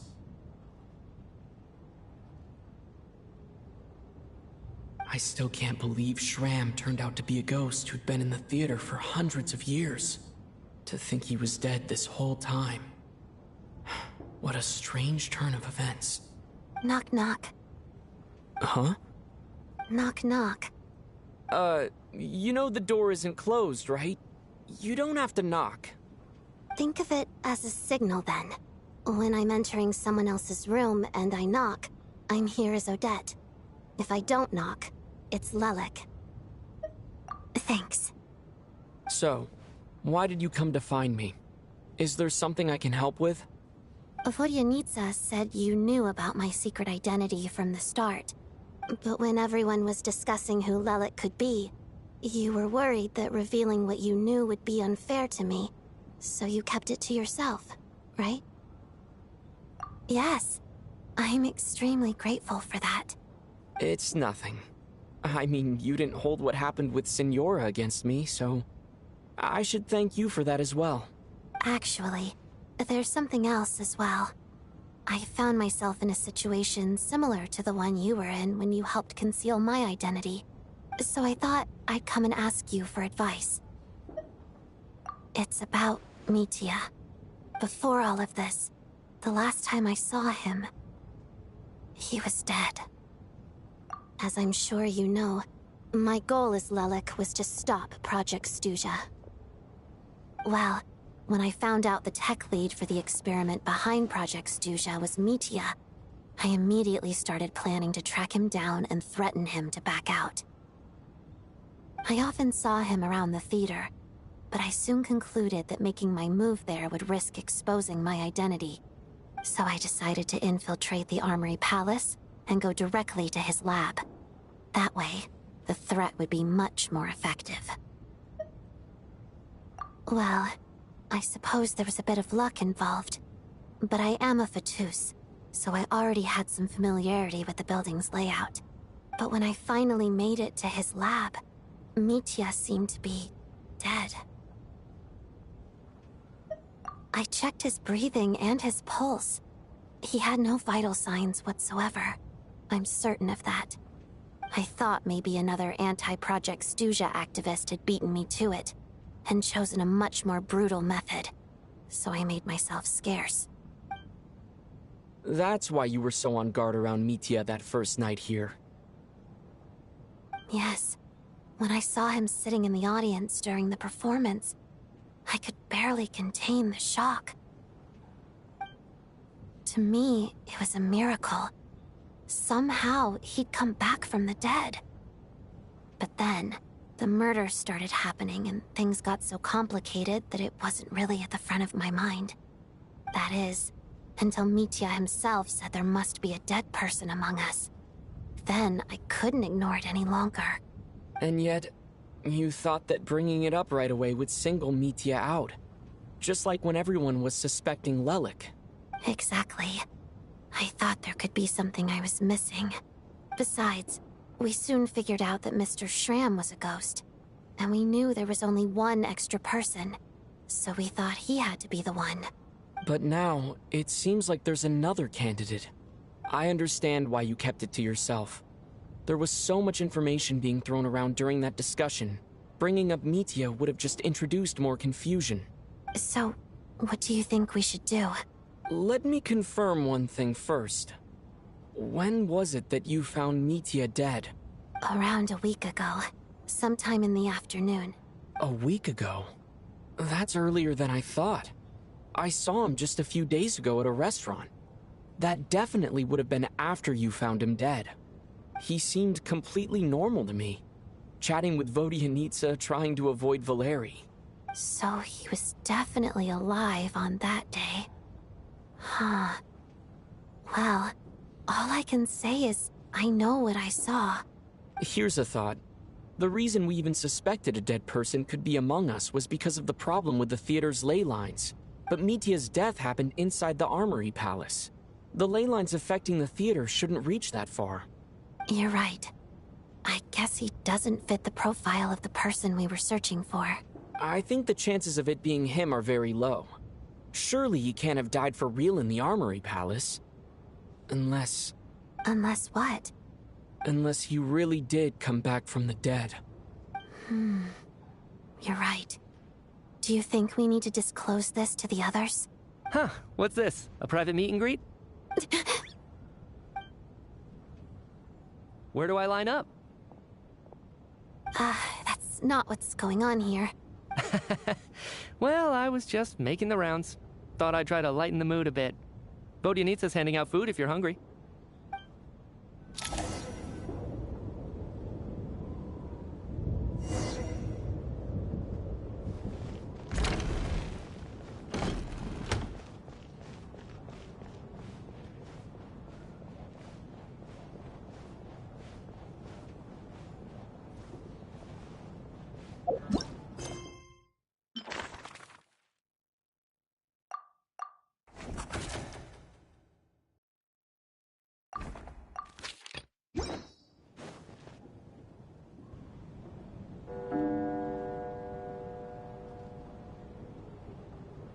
What is going on with this storm? Could it be connected to that monster that just arrived in Snezhnaya? I almost hope it is. Her Majesty the Tsaritsa left to vanquish that beast herself. We just need to wait for her triumphant return. Do you think people still feel the cold after they die? I'm wondering about Shram. Oh, maybe we should have given him a coat before he went out there. Death itself is cold, isn't it? I'm sure the storm will embrace him. Well, I hope he has a safe journey. I'm going to miss him, I think. It's not like we can blame him for Rampana and Kulish's deaths. Thinking back on it, we barely made it out alive ourselves. Once we get out of here, how are we going to explain what happened to their families?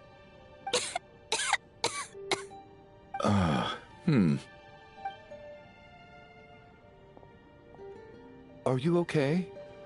Here, take this. I've never used it. Thanks. Look who's Mr. Nice Guy all of a sudden. Is it because Tonya stood up for you this morning? At least you know how to return a favor. Yeah, without Tonya, who knows how badly he would have been hurt. I told you already, I never intended to resort to violence. Bunch of rascals. Little girl? I was rather surprised when you spoke up for me this morning. I didn't think I had many admirers here, so, thank you. Oh, no need to thank me. I said some bad stuff about you too. I've been, too embarrassed to admit it, but, you remind me a lot of my daughter. So kind to everyone, but never lets her old man off the hook. Unless my wife and I are having a fight, then she's always on my side, especially when she was little. Every time I took her out... All right, easy now. How long have you had that cough, Tonya? I don't know. It's probably been a while. I'm fine. Are you taking anything for it? Yeah. I'll be fine once I see my brother. He's gonna pick some frost fairy flower leaves and brew a tonic for me. I'll feel much better once I drink that. I see. That's good to hear, then. We should probably discuss arrangements for tonight. Now that the deceased has left our midst, there shouldn't be any more incidents. However, out of an abundance of caution, I'll keep watch. Shouldn't we take shifts? I can take one if needed. No need. I managed to get a nap in earlier, so I have plenty of energy right now. After all the tension of the past few days, everyone else should just focus on getting a good night's sleep.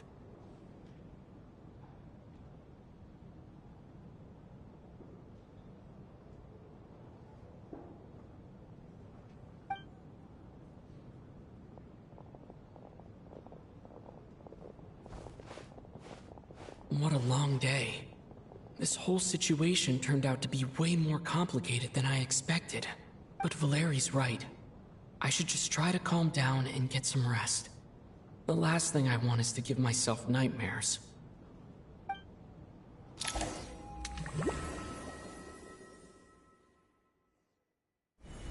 He's awake! He's awake! Get over here, you big lug, and take a look!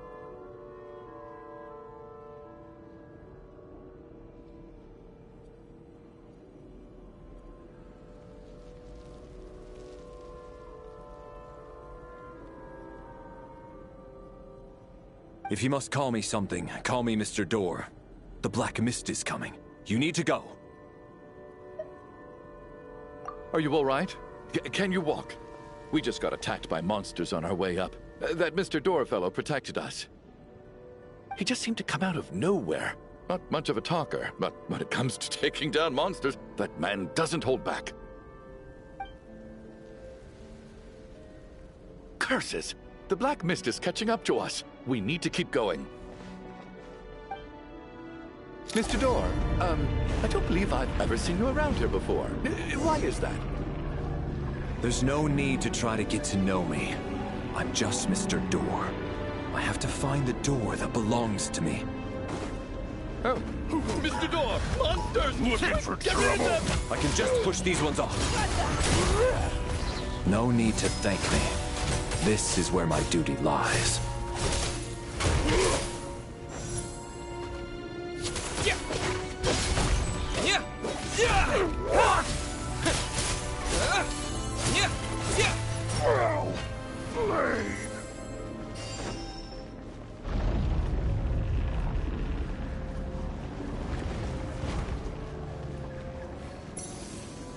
So we're doing this the hard way. Cryo Storm! Fighting Frog! You win! Oh, remarkable work, Mr. Door. If I had your muscles, I'd do the same.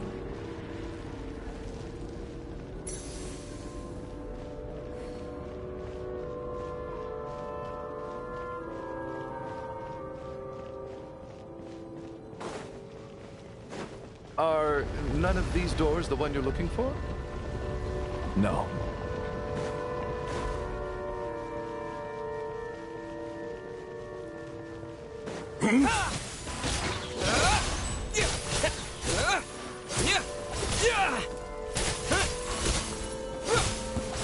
Come no closer. Impossible. Impossible. I'm so exhausted. And the Black Mist is still rising. Oh. Wait, look! There's more monsters down there. Are they coming from within the Black Mist? No, no! They're gaining on us! Quick, keep going, or they'll be at our heels any second!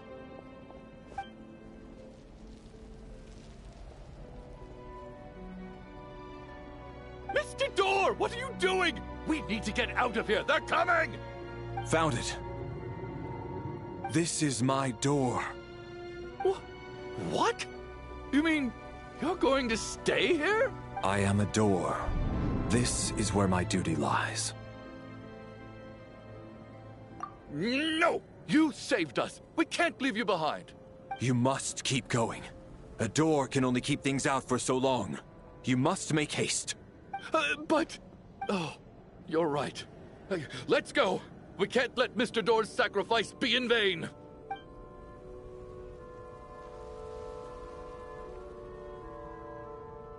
The Black Mist isn't moving anymore.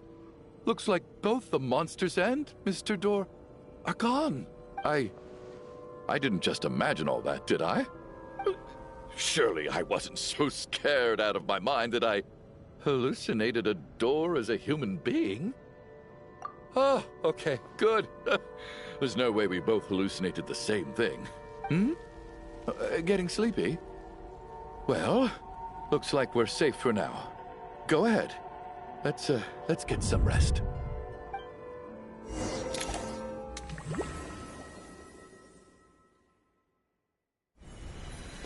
What time is it? Is it morning? I think I had a nightmare. I guess everyone's still asleep? These past 2 days have been exhausting.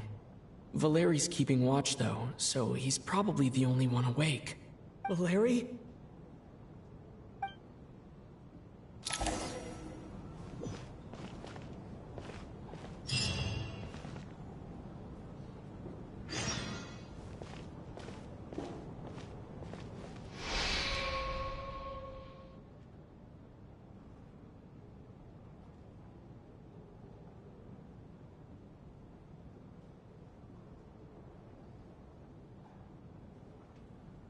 Wake up! Everyone needs to wake up!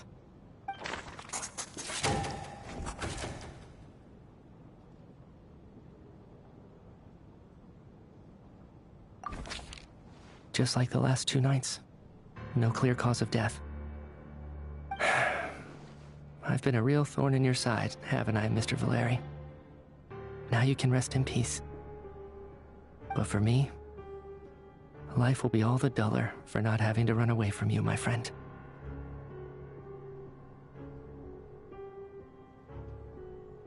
How's Tonya? Is she okay? I just checked on her, and it doesn't seem like anything serious. She's just exhausted from the past couple of days, and she's still recovering from her illness. We should let her sleep a bit longer. That means Valeri was the only one who died last night. If Valeri was awake and keeping watch, it would have been impossible to kill him without waking everyone else up. That much is certain. This is so frustrating. Why has nothing changed since yesterday? I thought we already dealt with the dead person causing all this. Actually, one thing has changed. There's only 1 victim this time, not 2. Does that mean...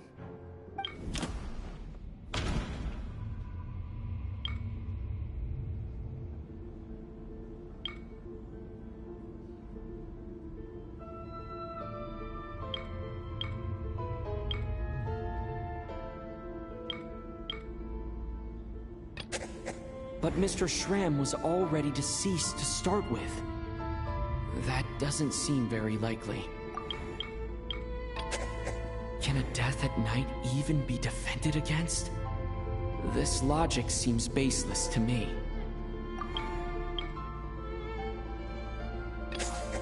After the deceased Schramm left, there was 1 less victim last night. That more or less tracks. It's a reasonable conclusion, considering the only variable that changed. The number of people who die each night is equivalent to the number of dead among us. That's your theory, right?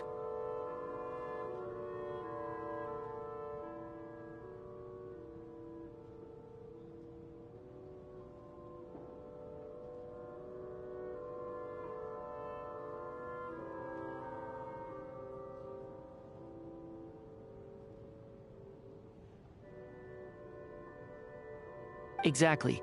We identified Mr. Schramm, and the night after he left, the death toll dropped from 2 to 1.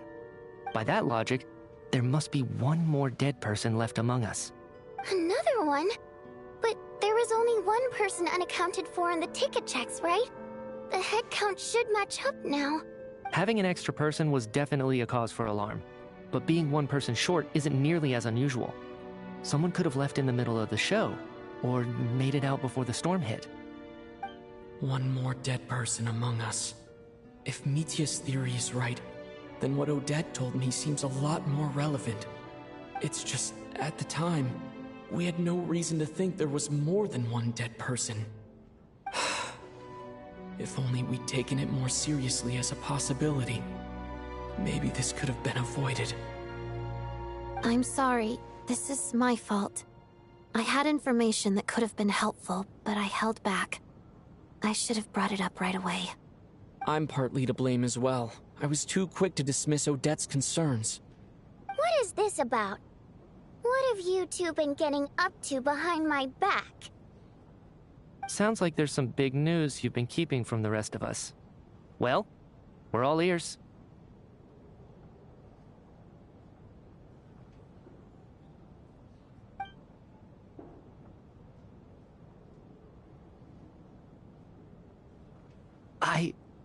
I'm the dead person? Wow, that's certainly news to me. Odette and I talked about it yesterday, but we thought it just wasn't possible, so we left it at that. Yeah, I don't blame you. If I'd been there, I probably would have reached the same conclusion. It just sounds too unbelievable. Let me just try and verify this. I just scoured my memories trying to think back to the afternoon Miss Odette mentioned, but I honestly have no recollection of dying. That's where I'm different than Mr. Schramm. Having seen Mr. Mitya a few days ago myself, I also find it hard to believe he could be the other dead person among us. Well, if it isn't Mitya, then who? Do we vote on it? If you don't mind me asking, Traveler, I believe you mentioned that you know Tonya's brother. Had you ever met her before all this? No, never. Wait, are you saying... Now just 1 minute. I know where this is going. You can't just randomly point a finger at anyone you want. You're in the hot seat, and all of a sudden you want to divert our suspicions onto somebody else? Trying to pick a fight, Mr. Chuganov? Whenever you open your mouth, all you do is attack people, and I've had enough of it. If you don't want to engage in a civil discussion, you can shut up. You little brat! Did Mitya ask about Tonya because he suspects her? I suppose I only identified her by age, and nothing else. Could that mean... I'm just saying, you're going around casting suspicion on people for no reason. How could Tonya be dead?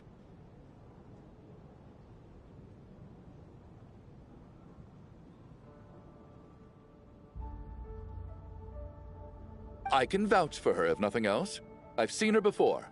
She's the sister of that Harbinger, isn't she? The one called Child. Oh, really? You're telling the truth? Since being here, I don't think I ever mentioned she was Child's sister specifically. Does Chuganov actually know her? If Chuganov can vouch for her, then it can't be Tonya either. In which case, it seems unlikely that there's another dead person among us at all. Miss Odette, could you go over that afternoon with me one more time, when you found me dead? No problem.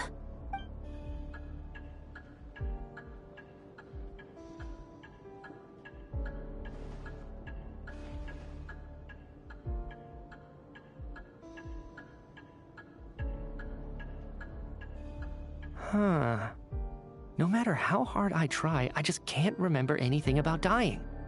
But I do remember something else.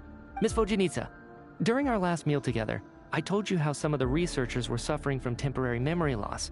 Do you remember that? Oh, yeah. You said it was hindering the progress of your experiments. You thought they were just under too much stress or something. Right. And even though I don't remember dying that day, I'm pretty sure I experienced something like amnesia. Some of my memories from that afternoon are missing. Are you suggesting you're missing the memory of your... Of course. How am I only just realizing this? Humans aren't necessarily aware of their own death. You mean being silently assassinated, or dying in your sleep? Situations like that? The researcher's amnesia. Suddenly it all makes sense. I must thank you, Odette. I think your perspective just helped me reach a breakthrough on a series of issues that have been troubling me for quite some time. All right. It's decided then. I'll be the one to leave today. Oh, leave? Hey, wait a minute. Aren't you rushing into this? What if you're wrong? You'll pay with your life. Come on, kid. Aren't you gonna fight for your life? This seems like a rash decision. I have other reasons beyond what's been discussed. In fact, thinking back, I remember during Miss Odette's performance, while I was sitting in the audience stalls, a brilliant new idea for my research popped into my mind. But then, my train of thought suddenly cut off. I can't remember it now at all, and I didn't take any notes. I guess that must be another instance of temporary amnesia. No. Hold on. I see where you're going with this. You're suggesting that each instance of temporary amnesia is a death, right? There's a glaringly obvious flaw in that idea, no? How can one person die so many times?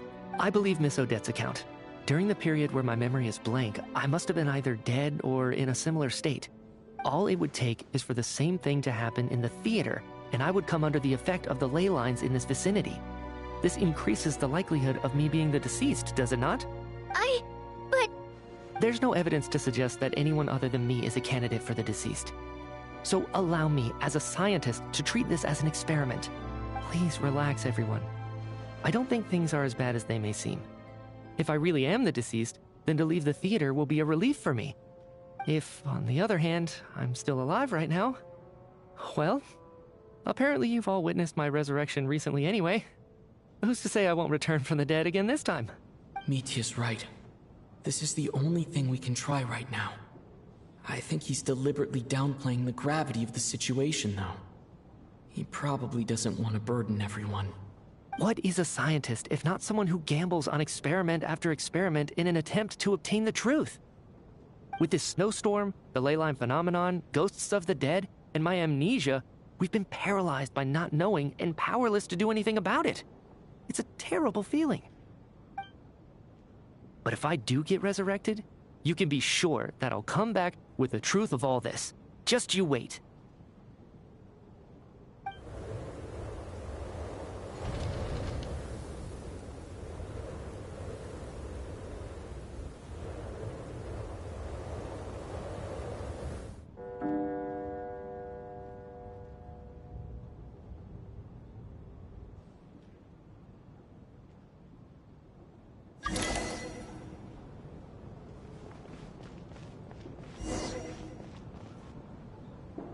Poor Mr. Mitya.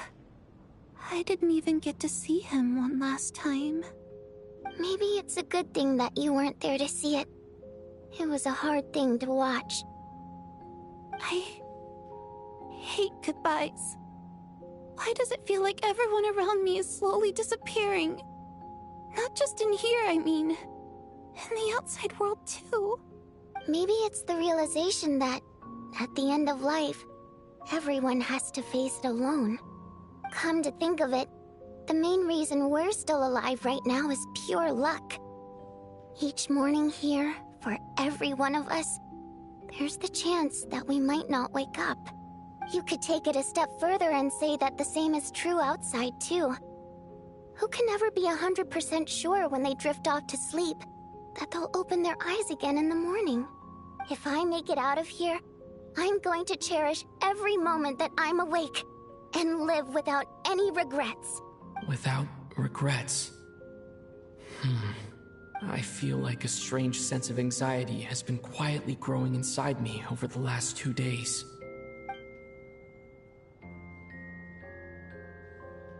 Are you okay? You look really glum. If something's bugging you, let's talk about it. There's only a few of us left here now. After everything we've been through, what's the point in keeping things bottled up? I have a travel companion named Paimon. Alosha and Odette have met her before. She's been feeling unwell recently. You're worried about her, aren't you? That makes sense. We've been trapped in here for days. To be honest, I used to feel like I was just a spectator in this world, watching everything that happens from the sidelines. Maybe it's because I'm a descender. A descender? But with Paimon by my side, over time, I slowly felt my connection to this world growing stronger. She loves eating, sleeping, and having fun, but she's also a great guide. It's her authenticity that makes this whole world feel more real for me. Over the last few days that we've been apart, I've often caught myself wondering, What would Paimon say if she were here right now?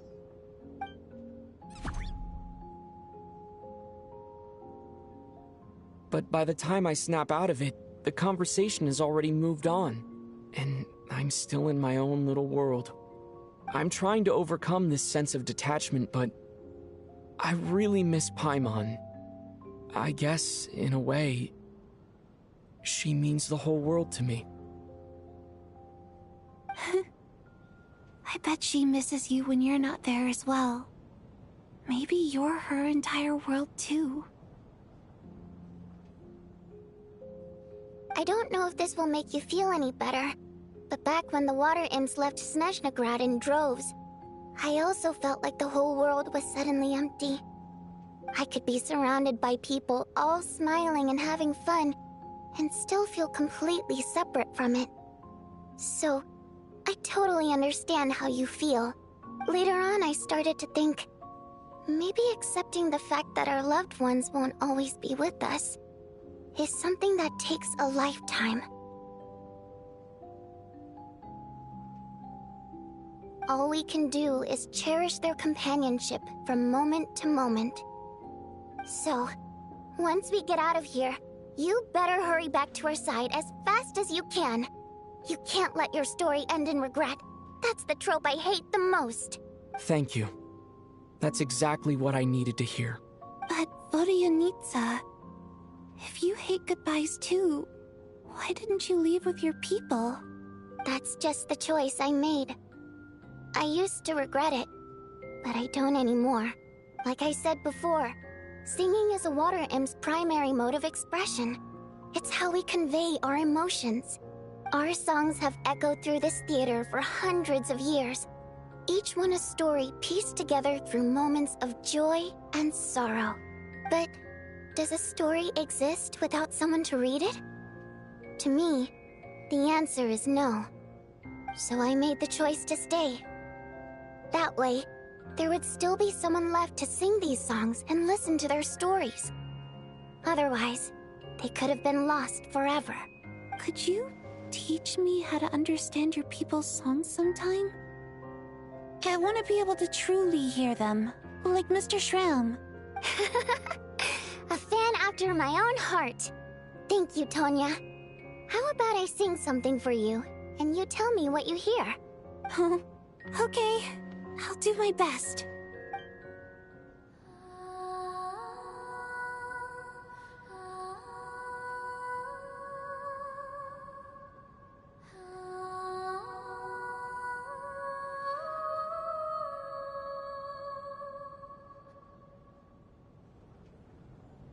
I've never heard that one before. I feel like I can hear a sense of longing somehow. I wonder why that is. Color me impressed, Tonya. You're a keen listener. Most people can only tell if a song is happy or sad. I didn't think you'd be able to pick up on such specific details. So, what's the song about then? Come on, tell me! I've actually never performed this song in the theater before, because it has more of a ceremonial purpose for our people. It's not meant for the stage. It means something like, may those we have lost watch over us, and follow this song back home in the night, so that we might be reunited once more. No wonder I could hear that sense of longing. You sing it for loved ones who have passed away. I hope it reaches them. It's getting late, Tonya, and you're not well. We should all turn in early. I suppose there's no reason to keep watch tonight. Okay. But, before I go to bed, could you sing that song a couple more times for me, Vodyanitsa? Of course. Anything for my #1 fan.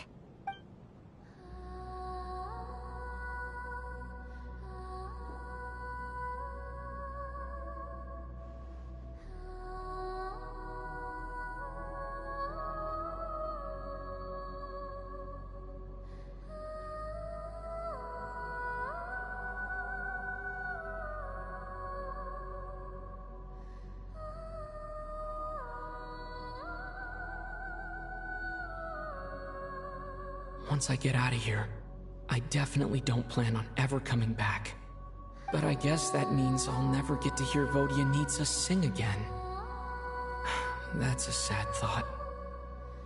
Before I fall asleep, I should cherish this moment of companionship while it lasts.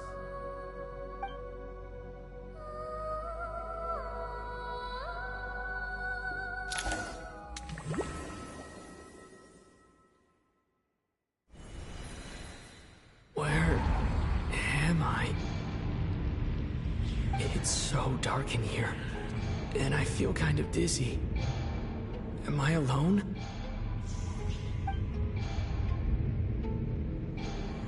Huh? What was that noise?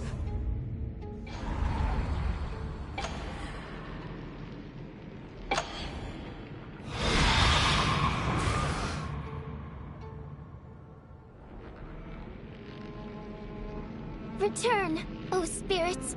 Fulfill your oath of protection.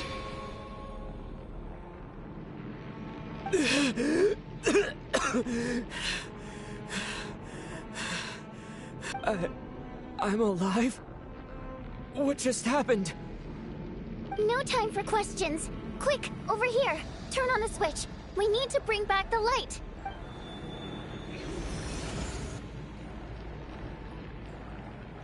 All right, we're safe. The spirit just now is called Night Prayer. The light subdues her, but she'll attack without a second thought in the dark. Sort of. I know it's hard, but you can't let this place go dark, or she'll kill you again.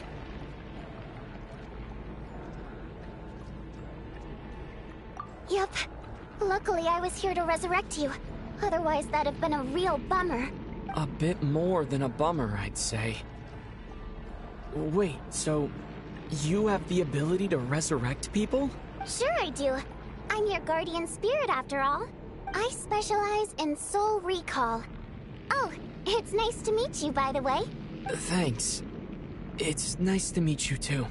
All right, there's no time to waste. The black mist is already catching up. We need to avoid it at Night Prayer at all costs. Come on, let's go. We need to reach the next switch before the place gets too dark. If we bring the light back, Night Prayer won't be able to get to us.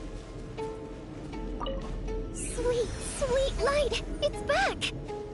Now that's a sight for sore eyes. Shh! It's Night Prayer. We need to move quick, but don't let her notice you. Look out!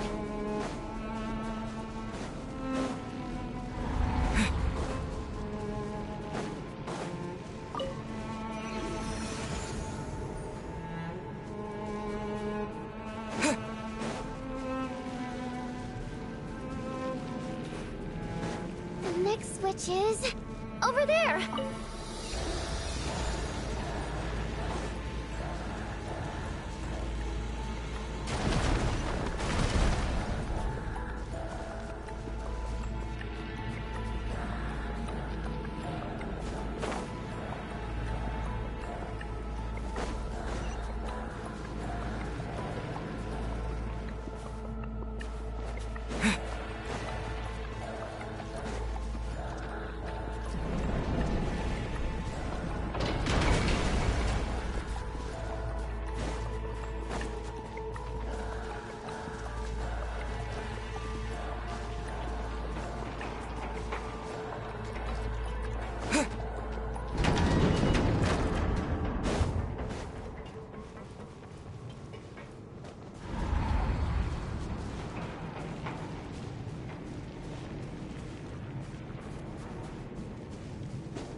The switch is just up ahead. Hurry! It's too dark. We're not gonna make it. Come on, faster!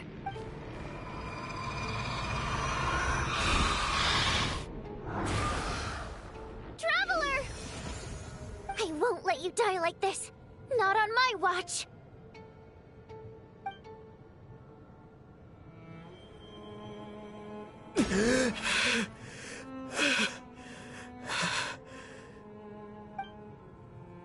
Even though it's not permanent, dying is definitely not a pleasant experience. Great. You're back. Yeah, thanks to you. Time for you to get out of here. Quick, before the light runs out. What about you? You're not coming with me? I can't. I've already been used up. A guardian spirit's skills are finite. I can only resurrect someone so many times. I might not look any different, but my essence has been exhausted. Now, I will slowly start to fade away. I can go no further.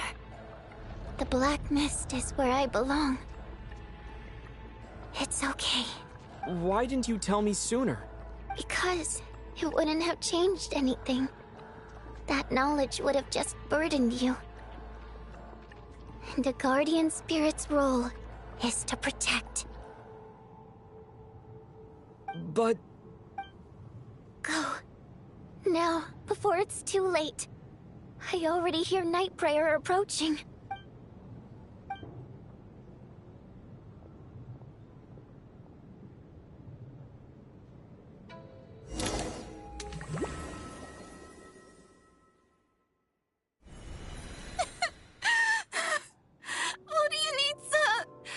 How could this happen? Well, I guess there's no need to inspect the body.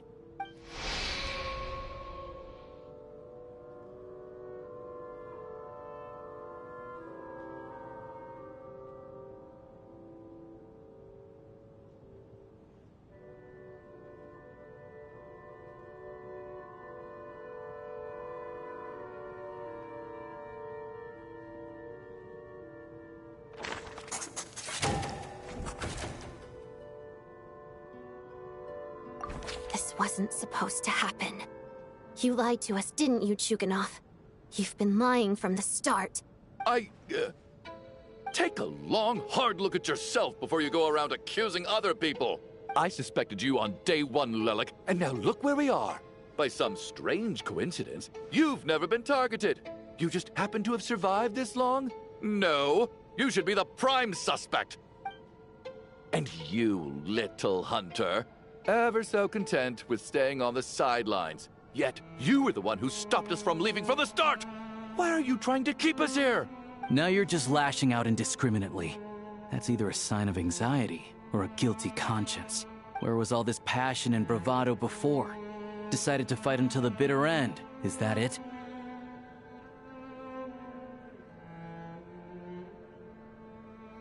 Is that a threat? Fine, bring it on! You think I'm afraid to die after all this? You want to kill me? Go ahead.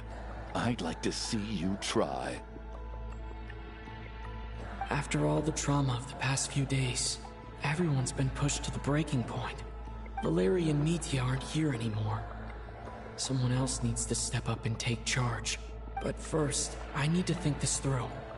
Considering everyone left, who's the most likely candidate for the deceased?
Of those who remain, the only person we've never met before is Tonya.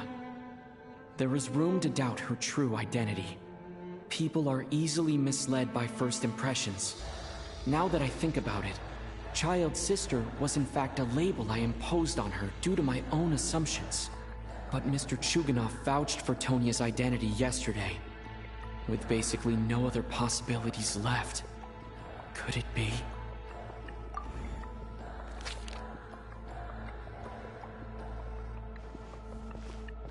Tonya, how's Tusser been lately? Tusser? Your brother Ajax must have mentioned me in his letters home, right? Did he say anything about a blonde traveler?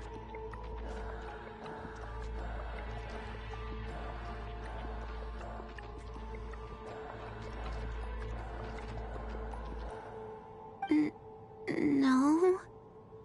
And my brother's name is Razik, not Ajax. Chuganov, looks like it's your turn to do some explaining. Yesterday, you said you could vouch for Tonya. Why did you give us a false testimony? I knew you were behind this, Chuganov. You've been lying through your teeth from the start. Everything about you is fake, down to the wife and daughter you're always talking about. Your entire family man persona is a charade, isn't it? That night, when I infiltrated your place as Lelik, I noticed you were home alone. Didn't think much of it at the time. Just thought everyone else was out.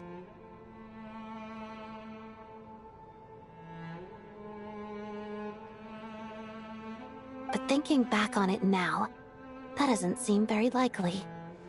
My guess is, you live alone, don't you?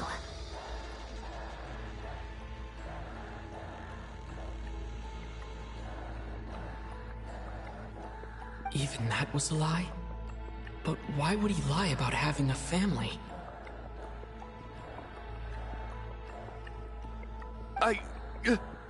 Oh! Curses! Oh, why is there no end to this blasted snowstorm? If it would just stop!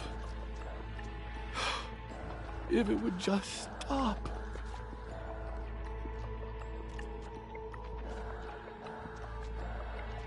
I think I remember now. I know how I ended up here. It feels like a distant memory. But at the same time, it's just like it was yesterday. The reason I'm always coughing is because I got sick with frostbite. The locals usually call it the snow cough. It's not a very common illness. It's partly genetic and partly caused by the cold climate, but it can be fatal. They sent me to the hospital as soon as they found out I had it. And I spent so long lying there in that hospital bed. After a while, I felt myself growing weaker and weaker. Nothing seemed to be working anymore. Neither the treatment that the doctors were giving me, nor the medicine my brother was brewing from frost fairy flower leaves. So one day, I told my brother that I wanted him to take me outside for once, so things could be like they used to, just for one day. I wanted to meet loads of friends, experience new things. He agreed. He snuck me out of the hospital, and we escaped. We got to the theater, bought tickets, and went inside. Oh, it was all so exciting. I remember the show very clearly. It was amazing. But I found myself getting sleepier and sleepier. Oh, Tonya. When I woke up, I couldn't find my brother anywhere, so I guessed he'd already left. But there's no way he'd leave me behind. So I decided to stay here and wait for him. At the time, I figured he'd probably gone to brew some more medicine for me. I was planning to chew him out for abandoning me when he got back.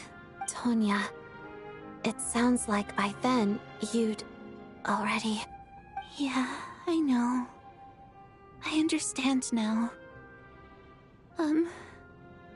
Dead, aren't I? His cough and the feeling weak. It's probably just my body's memory. After all of that, It turns out I can't blame my brother after all. I was the one who abandoned him. I'm sorry, everyone. I realized this much too late. It seems like death skewed my perception. And now I have dragged you all into this mess. Your name probably isn't even Tonya, is it? Didn't that ever strike you as odd over the last few days? Well, when I was little, my brother and I read a storybook, and Tonya is the name of one of the characters. When we escaped from the hospital, our family and the hospital security were looking everywhere for us. So when you first approached me and said my brother had sent you, and called me Tonya, I thought he must have chosen a fake name that only the two of us would know. Because he was afraid of getting caught. Now, it seems like that was just wishful thinking.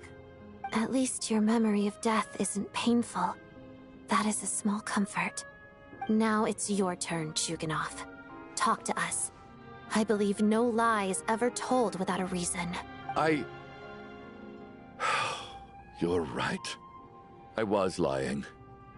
I happened to know that the Harbinger child and his sister Tonya managed to get tickets, so I lied to you and pretended I knew them.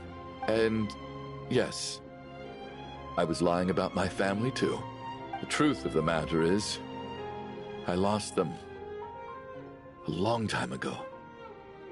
I just refused to accept reality. And now I've spent the second half of my life living a lie. I'm a joke.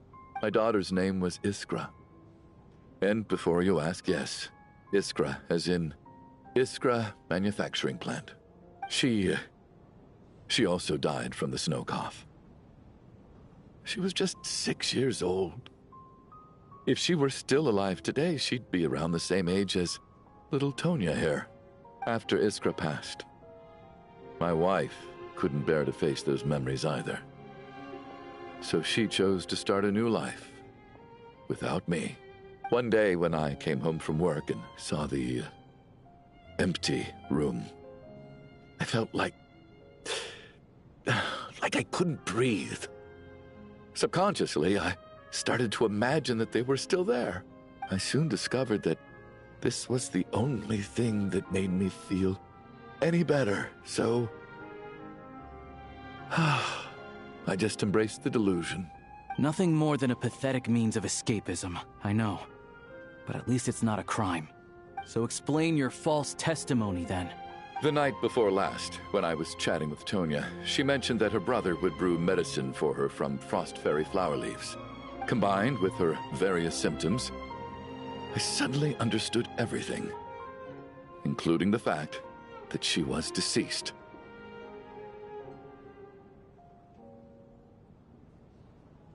The snow cough used to be an incurable illness. I would pick frost fairy flower leaves to brew medicine for Iskra too. It took hours and hours on the stove. But the year after my daughter passed away, the jester of the Fatui announced that a cure for frost blight, also known as the snow cough, had finally been developed. It turned out that all previous treatments were completely ineffective. No better than random concoctions. That was the final straw for me. I just couldn't take it anymore. Just one more year. One more year, and everything would have been okay. So, more than anyone, I know full well that in this day and age, no one in their right mind would still be using frost flower leaves to brew medicine for the snow cough. Poor Miss Tonya, therefore, had to have been from an era when snow cough was still a terminal illness. So, you projected your daughter onto her? Even though you knew she was one of the dead? That doesn't make any sense. You knew she was already dead. What did you hope to achieve by protecting her? I just don't believe in your crackpot theories. Nor do I approve of your actions. How can you just declare a living person dead and throw them out into that snowstorm? Mitya's gone. My good buddy Shram's gone. And now it's Tonya's turn, isn't it? The others I can make my peace with. But little Miss Tonya, here she is, standing right in front of us, alive and breathing, and fighting her own battles. Yet you're quite happy to say she's dead? I just want her to live. Once this snowstorm is over, the very moment it stops, I'm going to march out that door and find someone who can fetch the very best medicine for her snow cough. I'll be damned if I'm gonna let you cast her out into the snowstorm before I have the chance to cure her. Not again. Not this time. Not when the cure is right within our grasp. I'd never be able to forgive myself. Mr. Chuganov, stop. I can't let you do this. Tonya. By the sounds of it, you've known I was dead since the night before last, right? I really liked Mr. Valeri, Mr. Mitya, and Miss Vodyanitsa. And now they're all dead because of me. I'm not happy about that. The reality is, you've been trying to fight your own demons through me. But all you've really done is trap me inside your delusion along with you. No! Listen to me. I want to save you. I do. Well, at this point, I'm quite sure that I'm dead. I don't need to be saved. The time I got to spend with all of you is more than enough for me. Despite all the bad things that kept happening, I got to meet so many interesting people and spend so many days and nights by your side. Since the day I escaped that hospital until now, this has been an adventure I never even dared to dream of. I'm very fond of you all. If it were only possible, I'd trade my soul to bring back the ones who died. If it meant things didn't have to end like this. And that's why I'm not fond of you at all, Mr. Chuganov. I'm sorry. It's them that you owe an apology to, sir. Not me. Well then, I suppose this is it. It's time for my adventure to end. I've caused enough trouble. You're leaving already? It's still early. Don't you want to stay a little longer? No thank you. Oh, and by the way, my name is Patashka. It was nice meeting you all.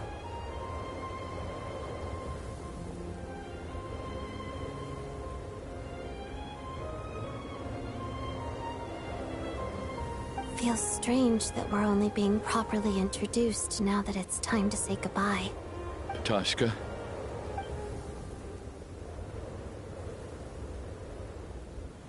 What are you doing, Chuganov? Are you crazy? Let me leave. I can't keep lying to myself anymore.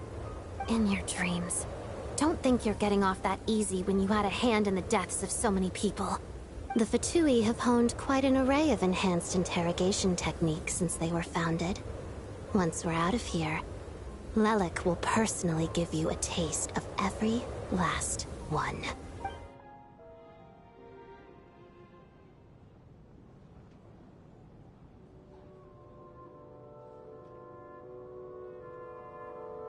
I think we should leave. I doubt this snowstorm is ever going to stop.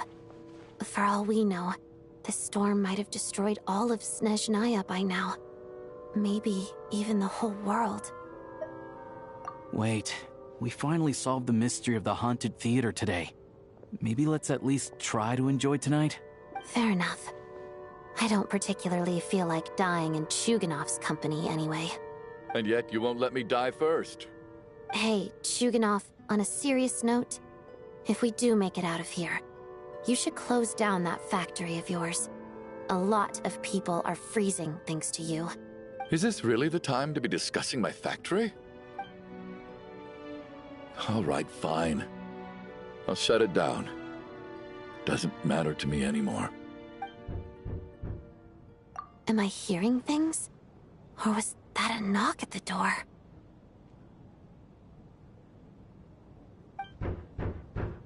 There it is again.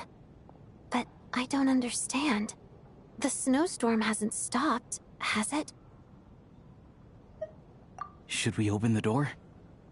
Is this it? Is this nightmare finally over? If the last few days are anything to go by, I probably shouldn't be getting my hopes up.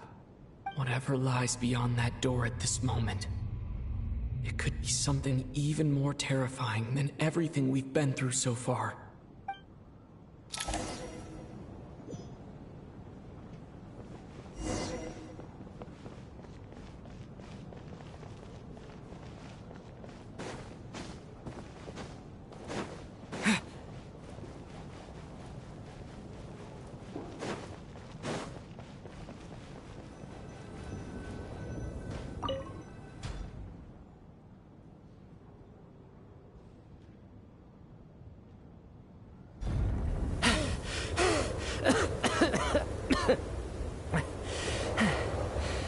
Hey everyone, I'm back.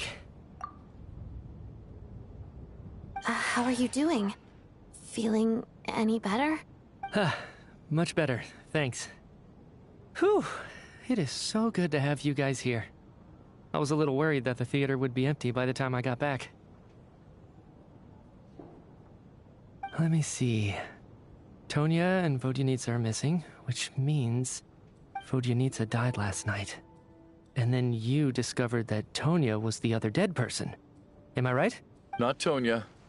Petashka. First, tell us how you made it back here. Given the conditions outside, no one should be able to return alive. You're right. The thing that got me back safely was a song. I heard someone singing. After walking into the snowstorm, my mind grew hazy. I don't know how long I walked through the storm before my mind completely slipped away. Then, suddenly, I heard the sound of singing. The voice instantly brought me back to my senses, and I regained consciousness. So I followed the voice, searching for the source of the singing. I searched and searched, until finally, just a few moments ago, there was the entrance to the theater, right in front of me. I've actually never performed this song in the theater before, because it has more of a ceremonial purpose for our people. It's not meant for the stage. It means something like, "May those we have lost watch over us, and follow this song back home in the night, so that we might be reunited once more." That must have been Vodyanitsa's Requiem.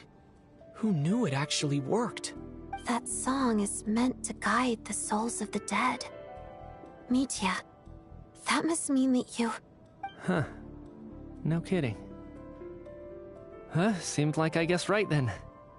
This is what I've been so desperate to tell you about.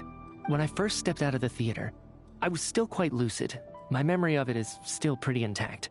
I remember the outside world being completely different than what I'd expected. It was like this was a world where only the snowstorm existed. There wasn't a trace of any humans or buildings ever having been there. I don't know how else to describe it, except to say that it just didn't seem like the real world. And as for the Requiem, if I was guided here by Vodyanitsa's song, it can only mean that I must already be dead. And this is my soul, not my body. But I didn't experience a clear moment of death while I was out there. Nor do I feel any different now than before I walked into the snowstorm. You don't seem any different to me either. In fact, this is something I've been wondering about for a while now. If souls aren't physical, shouldn't they lack tangible form? Both Shram and Petashka were clearly deceased, and yet their souls didn't look or feel like ghosts at all. They were visible, tangible, no different than you or me. This raises a truly terrible thought. Is that really what Mitya is suggesting?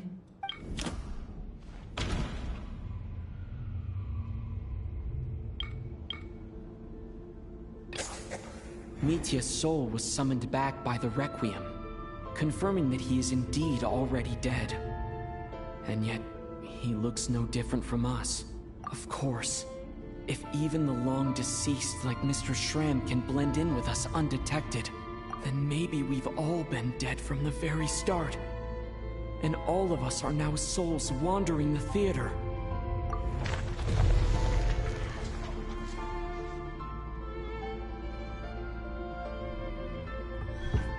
Yes.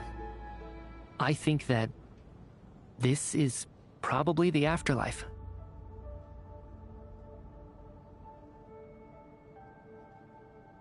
What did you say?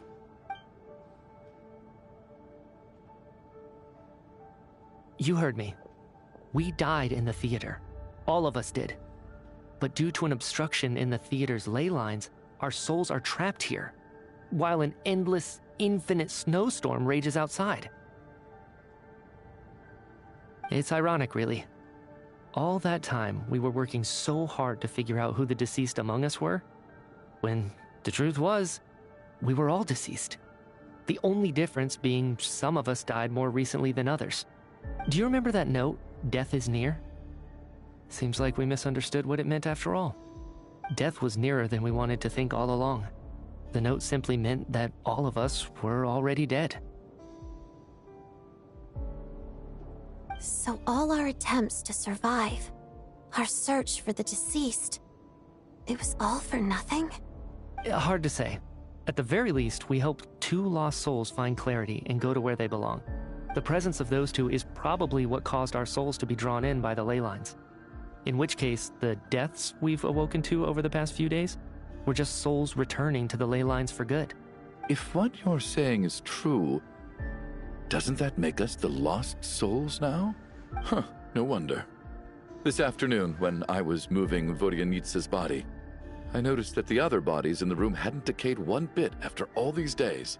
That's further proof that those aren't physical bodies at all, but merely our shells here in the afterlife. Am I really dead?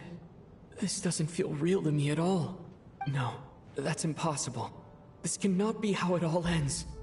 I still find it hard to believe that all of us are dead. How exactly did we die in the real world? None of us have any memories of dying, right? Not even knowing how we died is preposterous. Good grief! Surely there has to be some reason. Exactly. It's hard to rest in peace when you don't even know how you died. It gave me lots to think about as I strode out into the snowstorm. I racked my brains trying to remember the cause of my death, the exact moment I died, the root of all of this, right up until my consciousness faded. Wait. Hold on. Right before I lost consciousness, I think I saw something. I can't remember. And I think I lost my notebook and pen. Mitya, your hand. Is that blood on your fingers? Huh? You're right. There's blood on the fingertips of my right hand. Looks like it's already dried. When did that happen? What the? I guess this was what I saw. I must have desperately drawn it in my own blood right before losing consciousness. What's wrong? Do you recognize the symbol? It's Renova, the ruler of death. Huh? Alosha, do you still remember that Snezhnayan folktale you told me about? It was about the Grim Reaper. When someone's about to die, he appears as an incarnation of someone familiar to guide their soul into the afterlife. And as soon as you recognize his face, your life is over. I heard a similar tale when I was little. You think the Grim Reaper in this story refers to the ruler of death you mentioned? That's right. In which case, death is near could also mean that the Grim Reaper is here disguised in a familiar form. Death, the deceased, and the Grim Reaper? So it's a triple entendre. When I first saw this note, I thought it contradicted the investigation report. But now it seems like that was the whole intention. So the Grim Reaper deliberately misled us. Then, we started suspecting each other and searched for the deceased while they hid in plain sight. By that logic, the one person most likely to be the Grim Reaper incarnate is...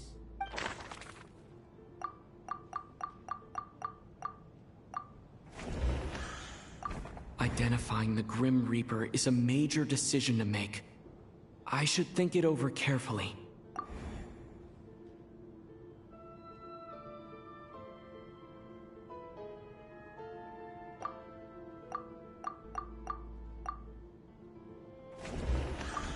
identifying the Grim...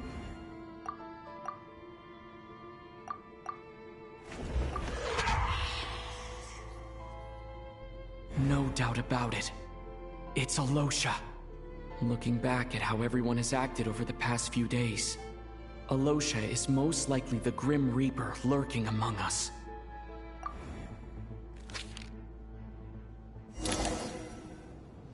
Is it you, Alosha?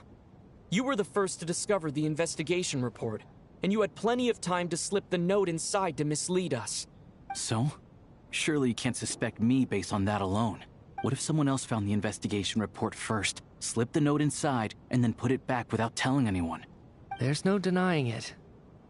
The note could easily have been slipped in much earlier than it was discovered. That's not all. I've also noticed that although on the surface, Valeri, Mitya, and sometimes I were the ones taking charge of the situation, looking back now, even though you didn't say much, you were always subtly guiding everyone from the sidelines. What do you mean? You were the one who emphasized how dangerous it was outside and insisted we all stay here. It was also you who suggested that we all sleep in the same place.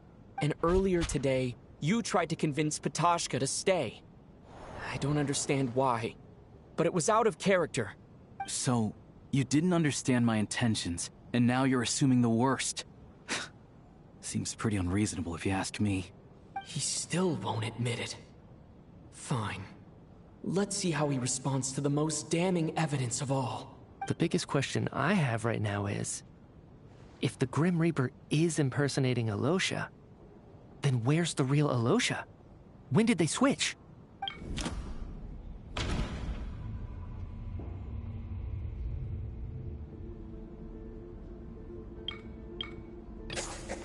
That's right. This was the moment, right at the start. Before any victims had even emerged, Alosha was switched with the Ruler of Death while everyone's guard was still down.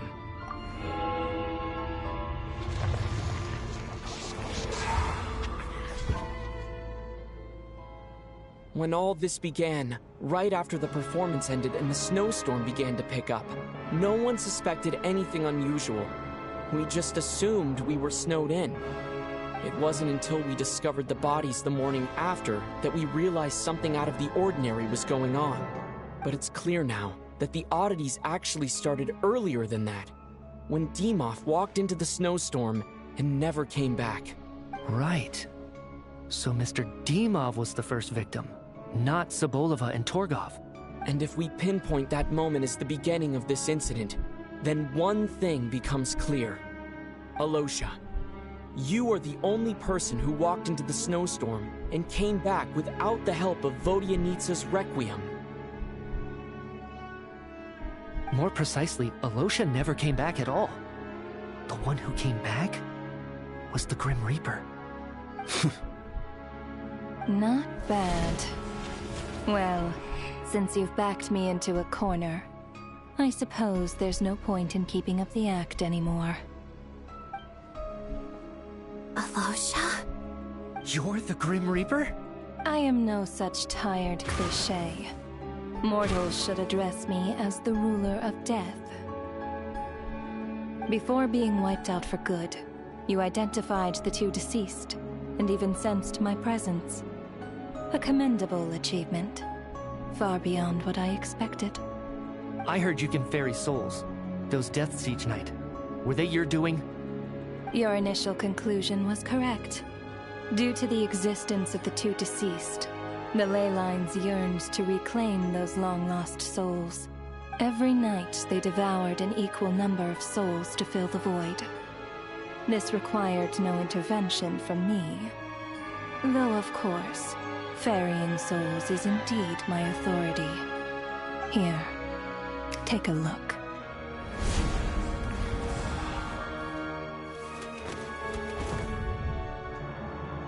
What are you doing? That takes care of today's two. Don't get so worked up. You are already dead, and your souls must return to the ley lines. I know we're already dead. You murdered us, didn't you? Murdered? No. Murder is when mortals usurp my authority. Death is my jurisdiction. If I require someone to die, I need not resort to such laborious methods as murder. You simply met the criteria to trigger my curse of death. I know about the curse of immortality. So there's another death-related curse too?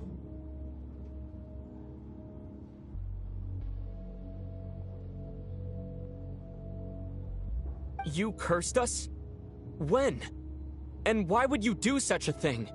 So often, humans pray to me, begging to know when their death will come, and what form it will take. But few people ask why. If you must have an answer, know that death comes simply because one's time has come. So you're not gonna tell us the truth? Hold your tongue. By all rights, you shouldn't even be allowed to speak with me. Those angels from the past are to blame for their reckless renovation of the ley lines here. It's made my work on this occasion infuriatingly complicated. Work? So trapping us here, making us watch our friends die, that's just another day at work for you?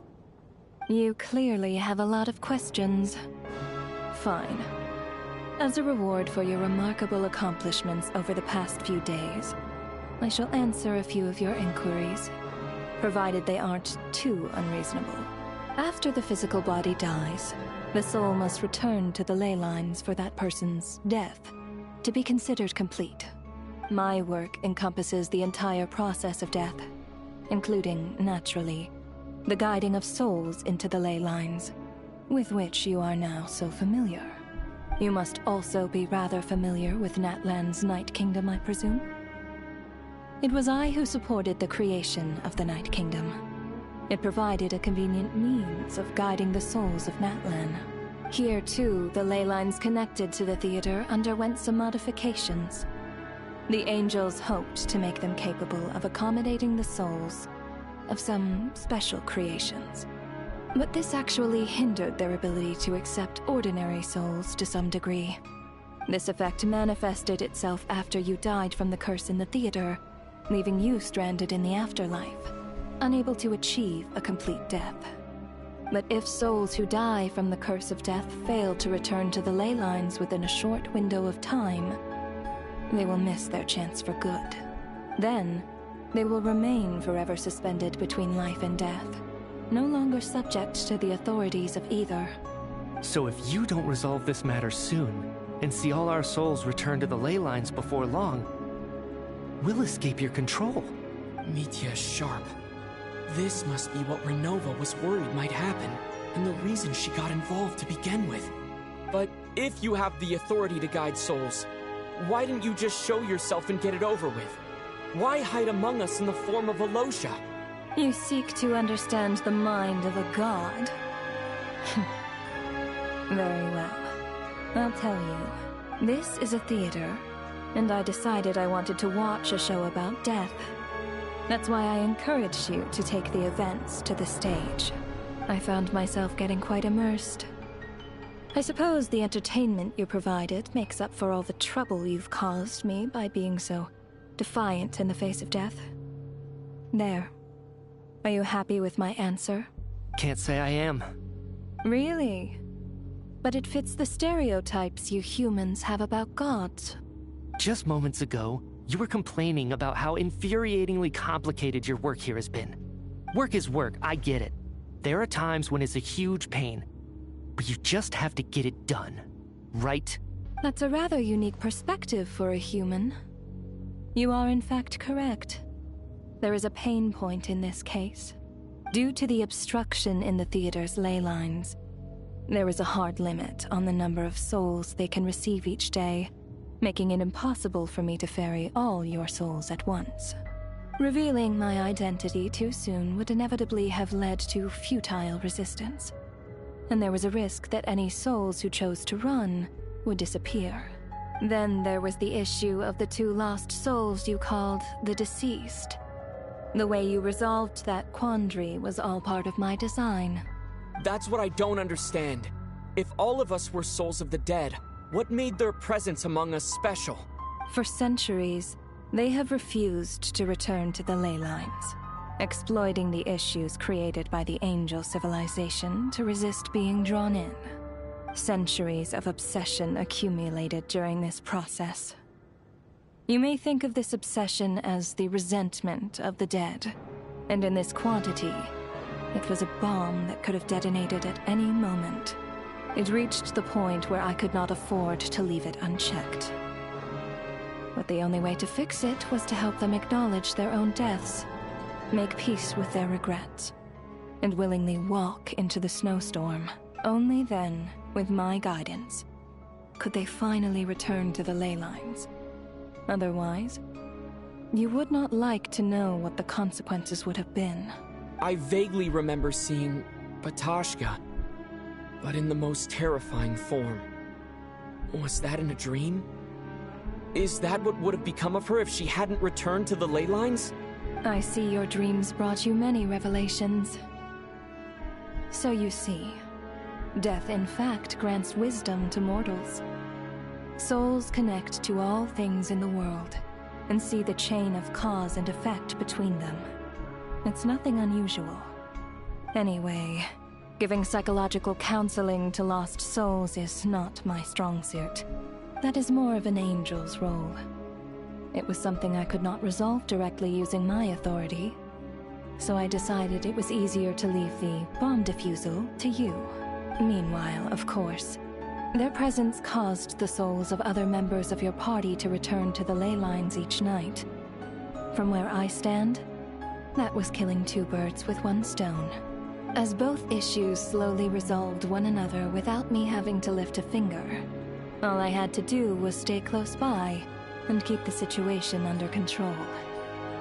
Then use my authority to wrap things up at the end. And, of course, while I was at it, I thoroughly enjoyed watching this drama, dealing with death from a mortal perspective, play out on the stage. Sounds like you had it all figured out, Grim Reaper. I just did the math. You said there's a hard limit to the number of souls the ley lines here can receive each day. It's 2, isn't it? That much is obvious, even to a fool. It's time to review this whole affair. If the ley lines can only take in 2 people per day, I need to go over the deaths from these past few days again.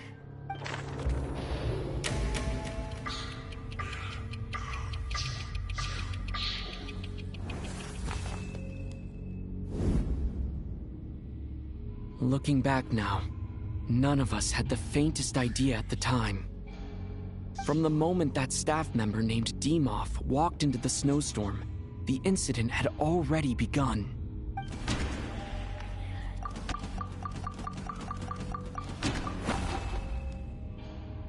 No.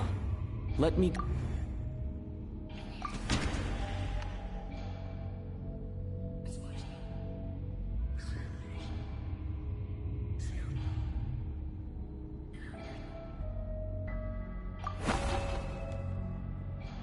No.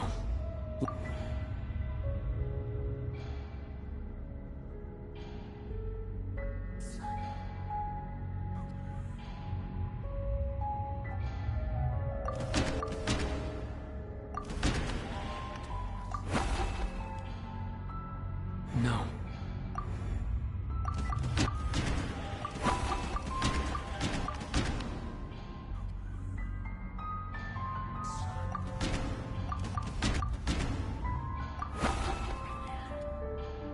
No.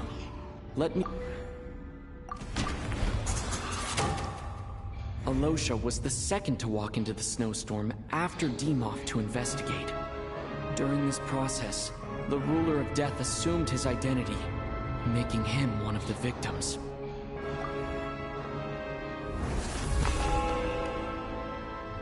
During our first night in the theater, everyone was caught up in the novelty of it all. No one could have expected there would be victims the very next morning.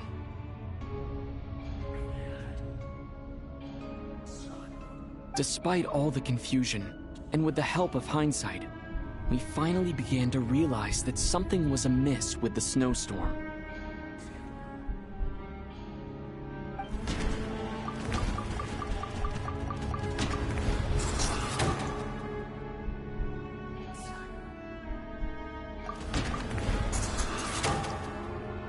ley lines devoured Torgov and Sobolova on the first night. At the time, we thought this might be a murder case connected to Lelik.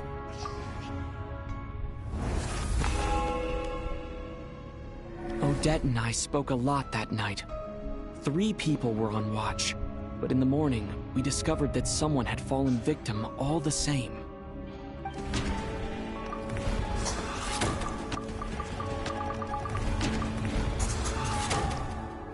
The deaths of Kulish and Rampana caused everyone to stop suspecting Lelik.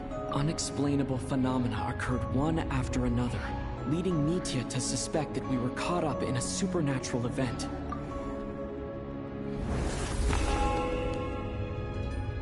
Later, we discovered that there seemed to be an extra person among us, and subsequently discovered the existence of the deceased.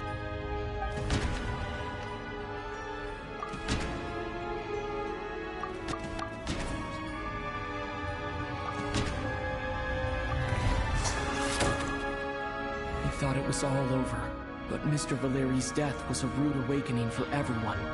The ley lines consumed him during the night regardless.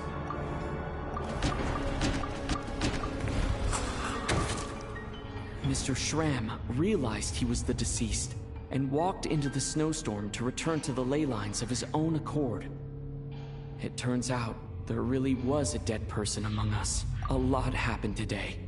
Mr. Valeri's death led us to discover the connection between the number of deceased and the number of victims during the night.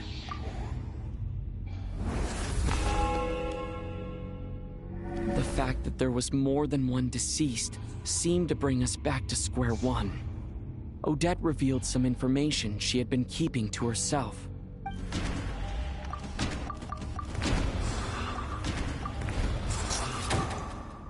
Vodyanitsa was swallowed by the ley lines in her sleep, but the requiem she sang before falling asleep was quite a game changer.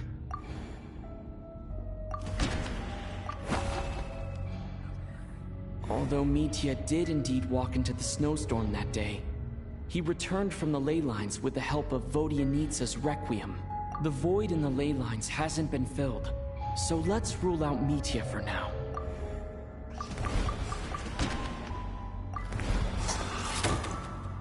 As it happened, Patashka filled the void left by Mitya's return from the ley lines by walking into the snowstorm this morning. The girl I thought was child sister Tonya turned out to be another of the theater's deceased. Come to think of it, Patashka was about to walk into the snowstorm at that time, and Renova, unaware that Mitya would return, was concerned that her soul would overflow from the ley lines. That's why she used Alosha's voice to try and persuade her to stay behind. Looking back, I suppose that was an early slip-up on her part.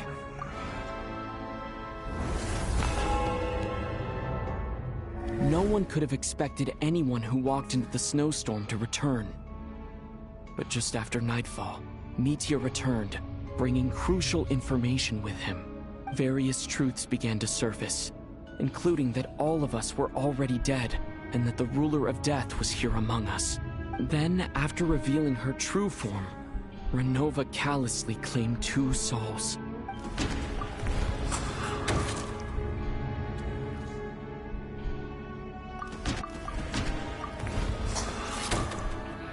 In fact, everyone was already dead by the time we took the photo. And in the days since, we've experienced many more partings in the afterlife. Now, only Mitya and I remain. And the true culprit behind everything still stands before us. In Mitya's eyes, I see the same anger and frustration that I feel. That covers everything. It's all clear now. Your work isn't finished here yet, is it? The Traveler and I are still standing here, safe and sound. The Water Imp's song threw things off a little, but it is of no consequence. The ley lines have already anchored your soul, and the first ray of light tomorrow morning will take you back. I, meanwhile, need to review my attitude towards the Water Imp race. So the reunion in the night that Vodyanitsa mentioned, I suppose that was never meant to be a permanent reunion. That just leaves you. traveler. My power only allows me to temporarily separate your soul from your body. The ley lines of Tevat would not accept you, and your soul is firmly anchored to your body by your will. For a descender like you, who is not bound by Tevat's rules, your death can only be brought through the most violent of means, such as directly destroying either your body or soul.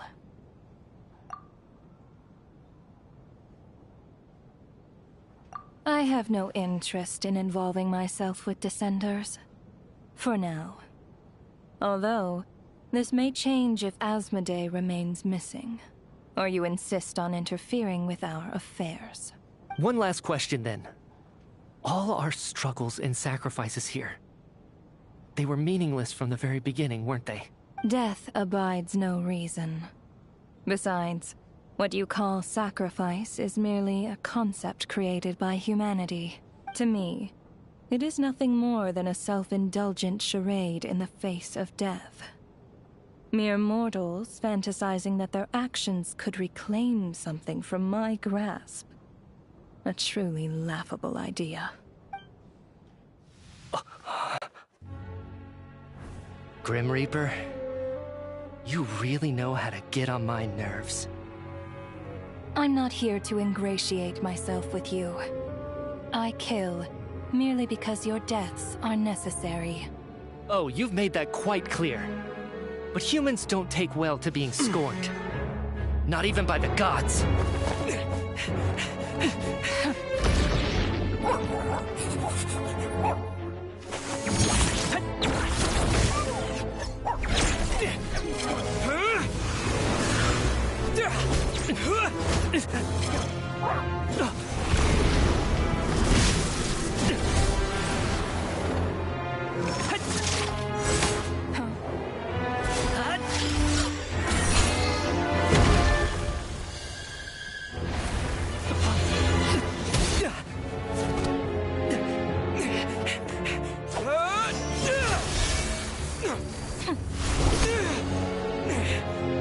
This is futile.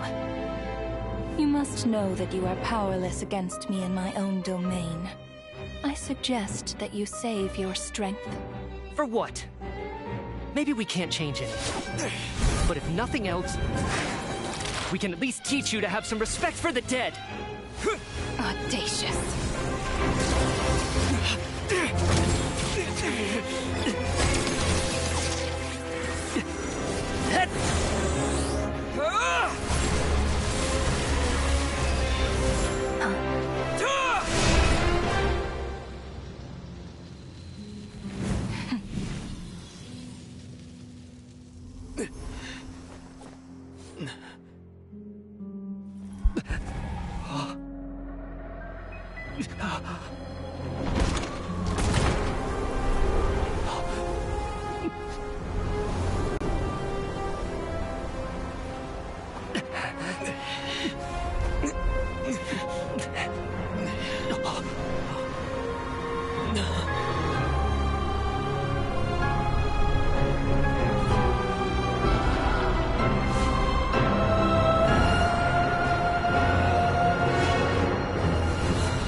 How are you holding up, Odette? What happened to me? How much do you remember? What do you mean? Is the performance over? I can't seem to recall what happened. Has Odette already forgotten?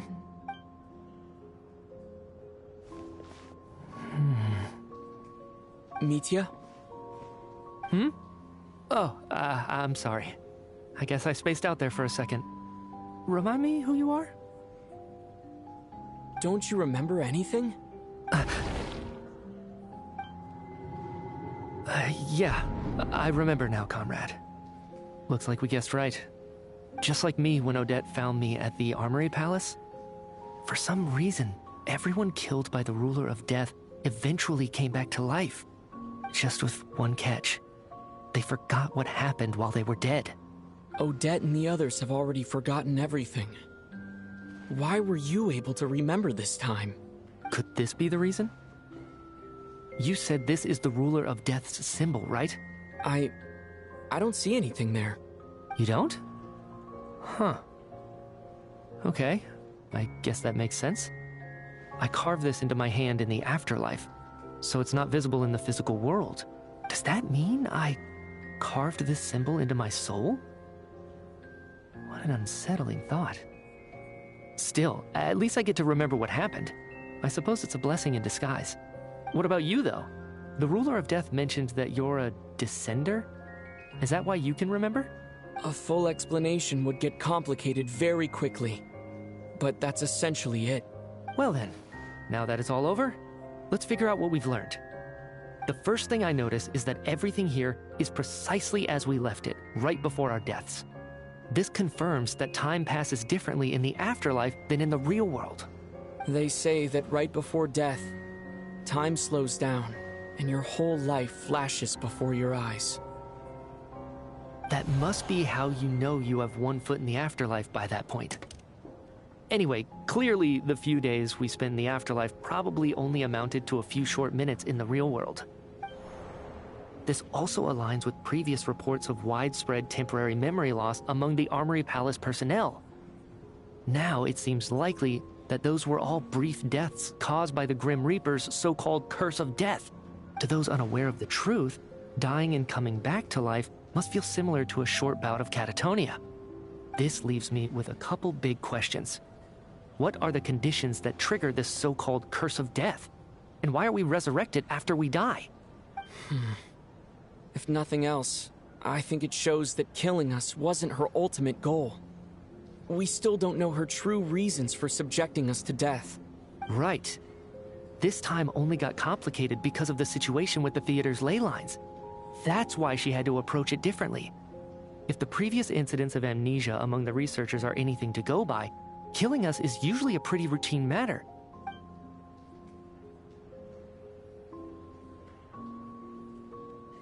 Come to think of it, wasn't I about to note something down before I died? I can't remember what it was, but I think it was something related to my research project. Sorry, Traveler. I'll catch up with you again later. Right now, I have to make a trip back to the Armory Palace. Sir, if I may, no one of your description has ever shown up in my investigations into Mr. Mitya's friends. Yet, you two seem very familiar with each other. Could you perhaps tell me where he was in such a rush to get to? And, by the way, have we ever crossed paths? Forgive the presumptuousness, but I feel a vague and indescribable sense of familiarity about you. I can explain everything. Could you help me gather everyone in the theater in one place?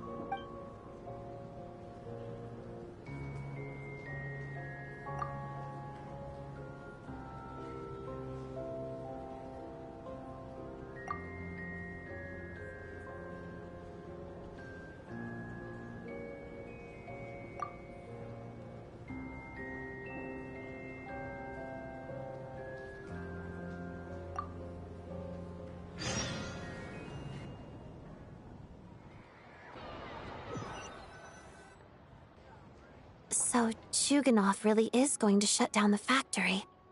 I guess this theater incident actually did us some good after all. So, you said I promised to take you to the Armory Palace while we were in the afterlife, yes? I believe you. I think I even have a vague memory of it.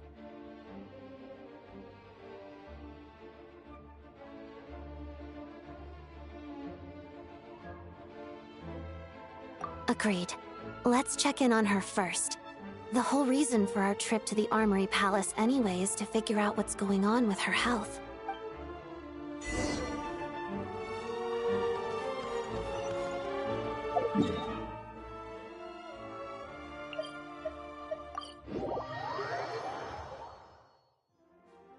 How tiresome.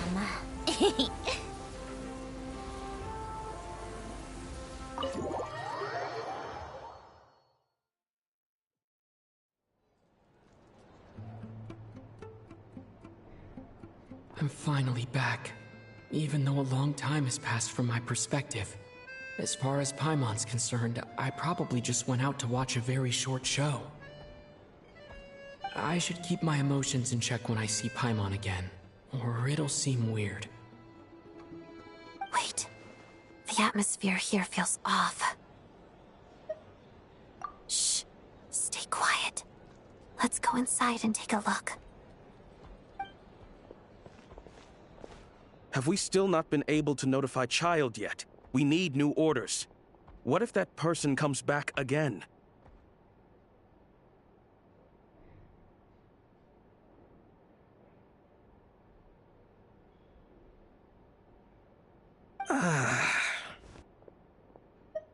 I'm so sorry.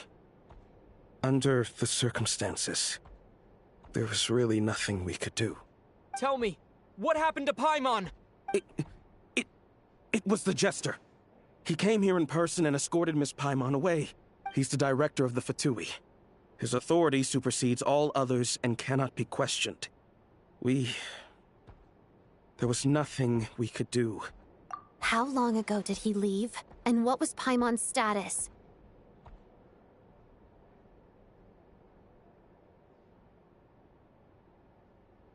It was about an hour ago. Miss Paimon was fast asleep at the time. The Jester simply walked off with her as if it was only natural. I assure you, he absolutely did not use any force.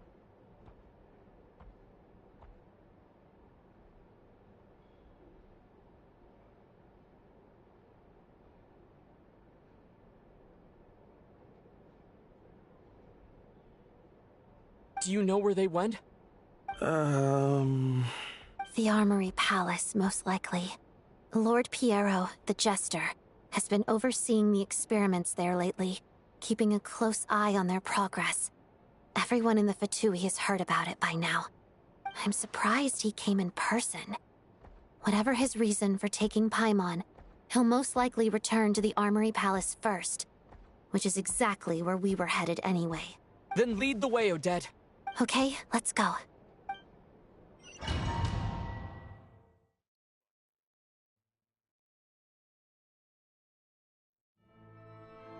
It's just up ahead. Quick, let's get inside. No, I'll go alone. You know I'm planning to force my way in. You're with the Fatui, so you should stay outside. I was hardly planning on taking you through the official channels anyway. I'm here to force my way in, just like you. I may be a Fatus, but I'm also Lelek, enemy of Project Stuzha. Paimon's safety is paramount right now. With me around, you'll have an extra pair of hands. There might be devices inside that are easier for an insider to deal with. If you say so. Let's go. There's no time to hesitate.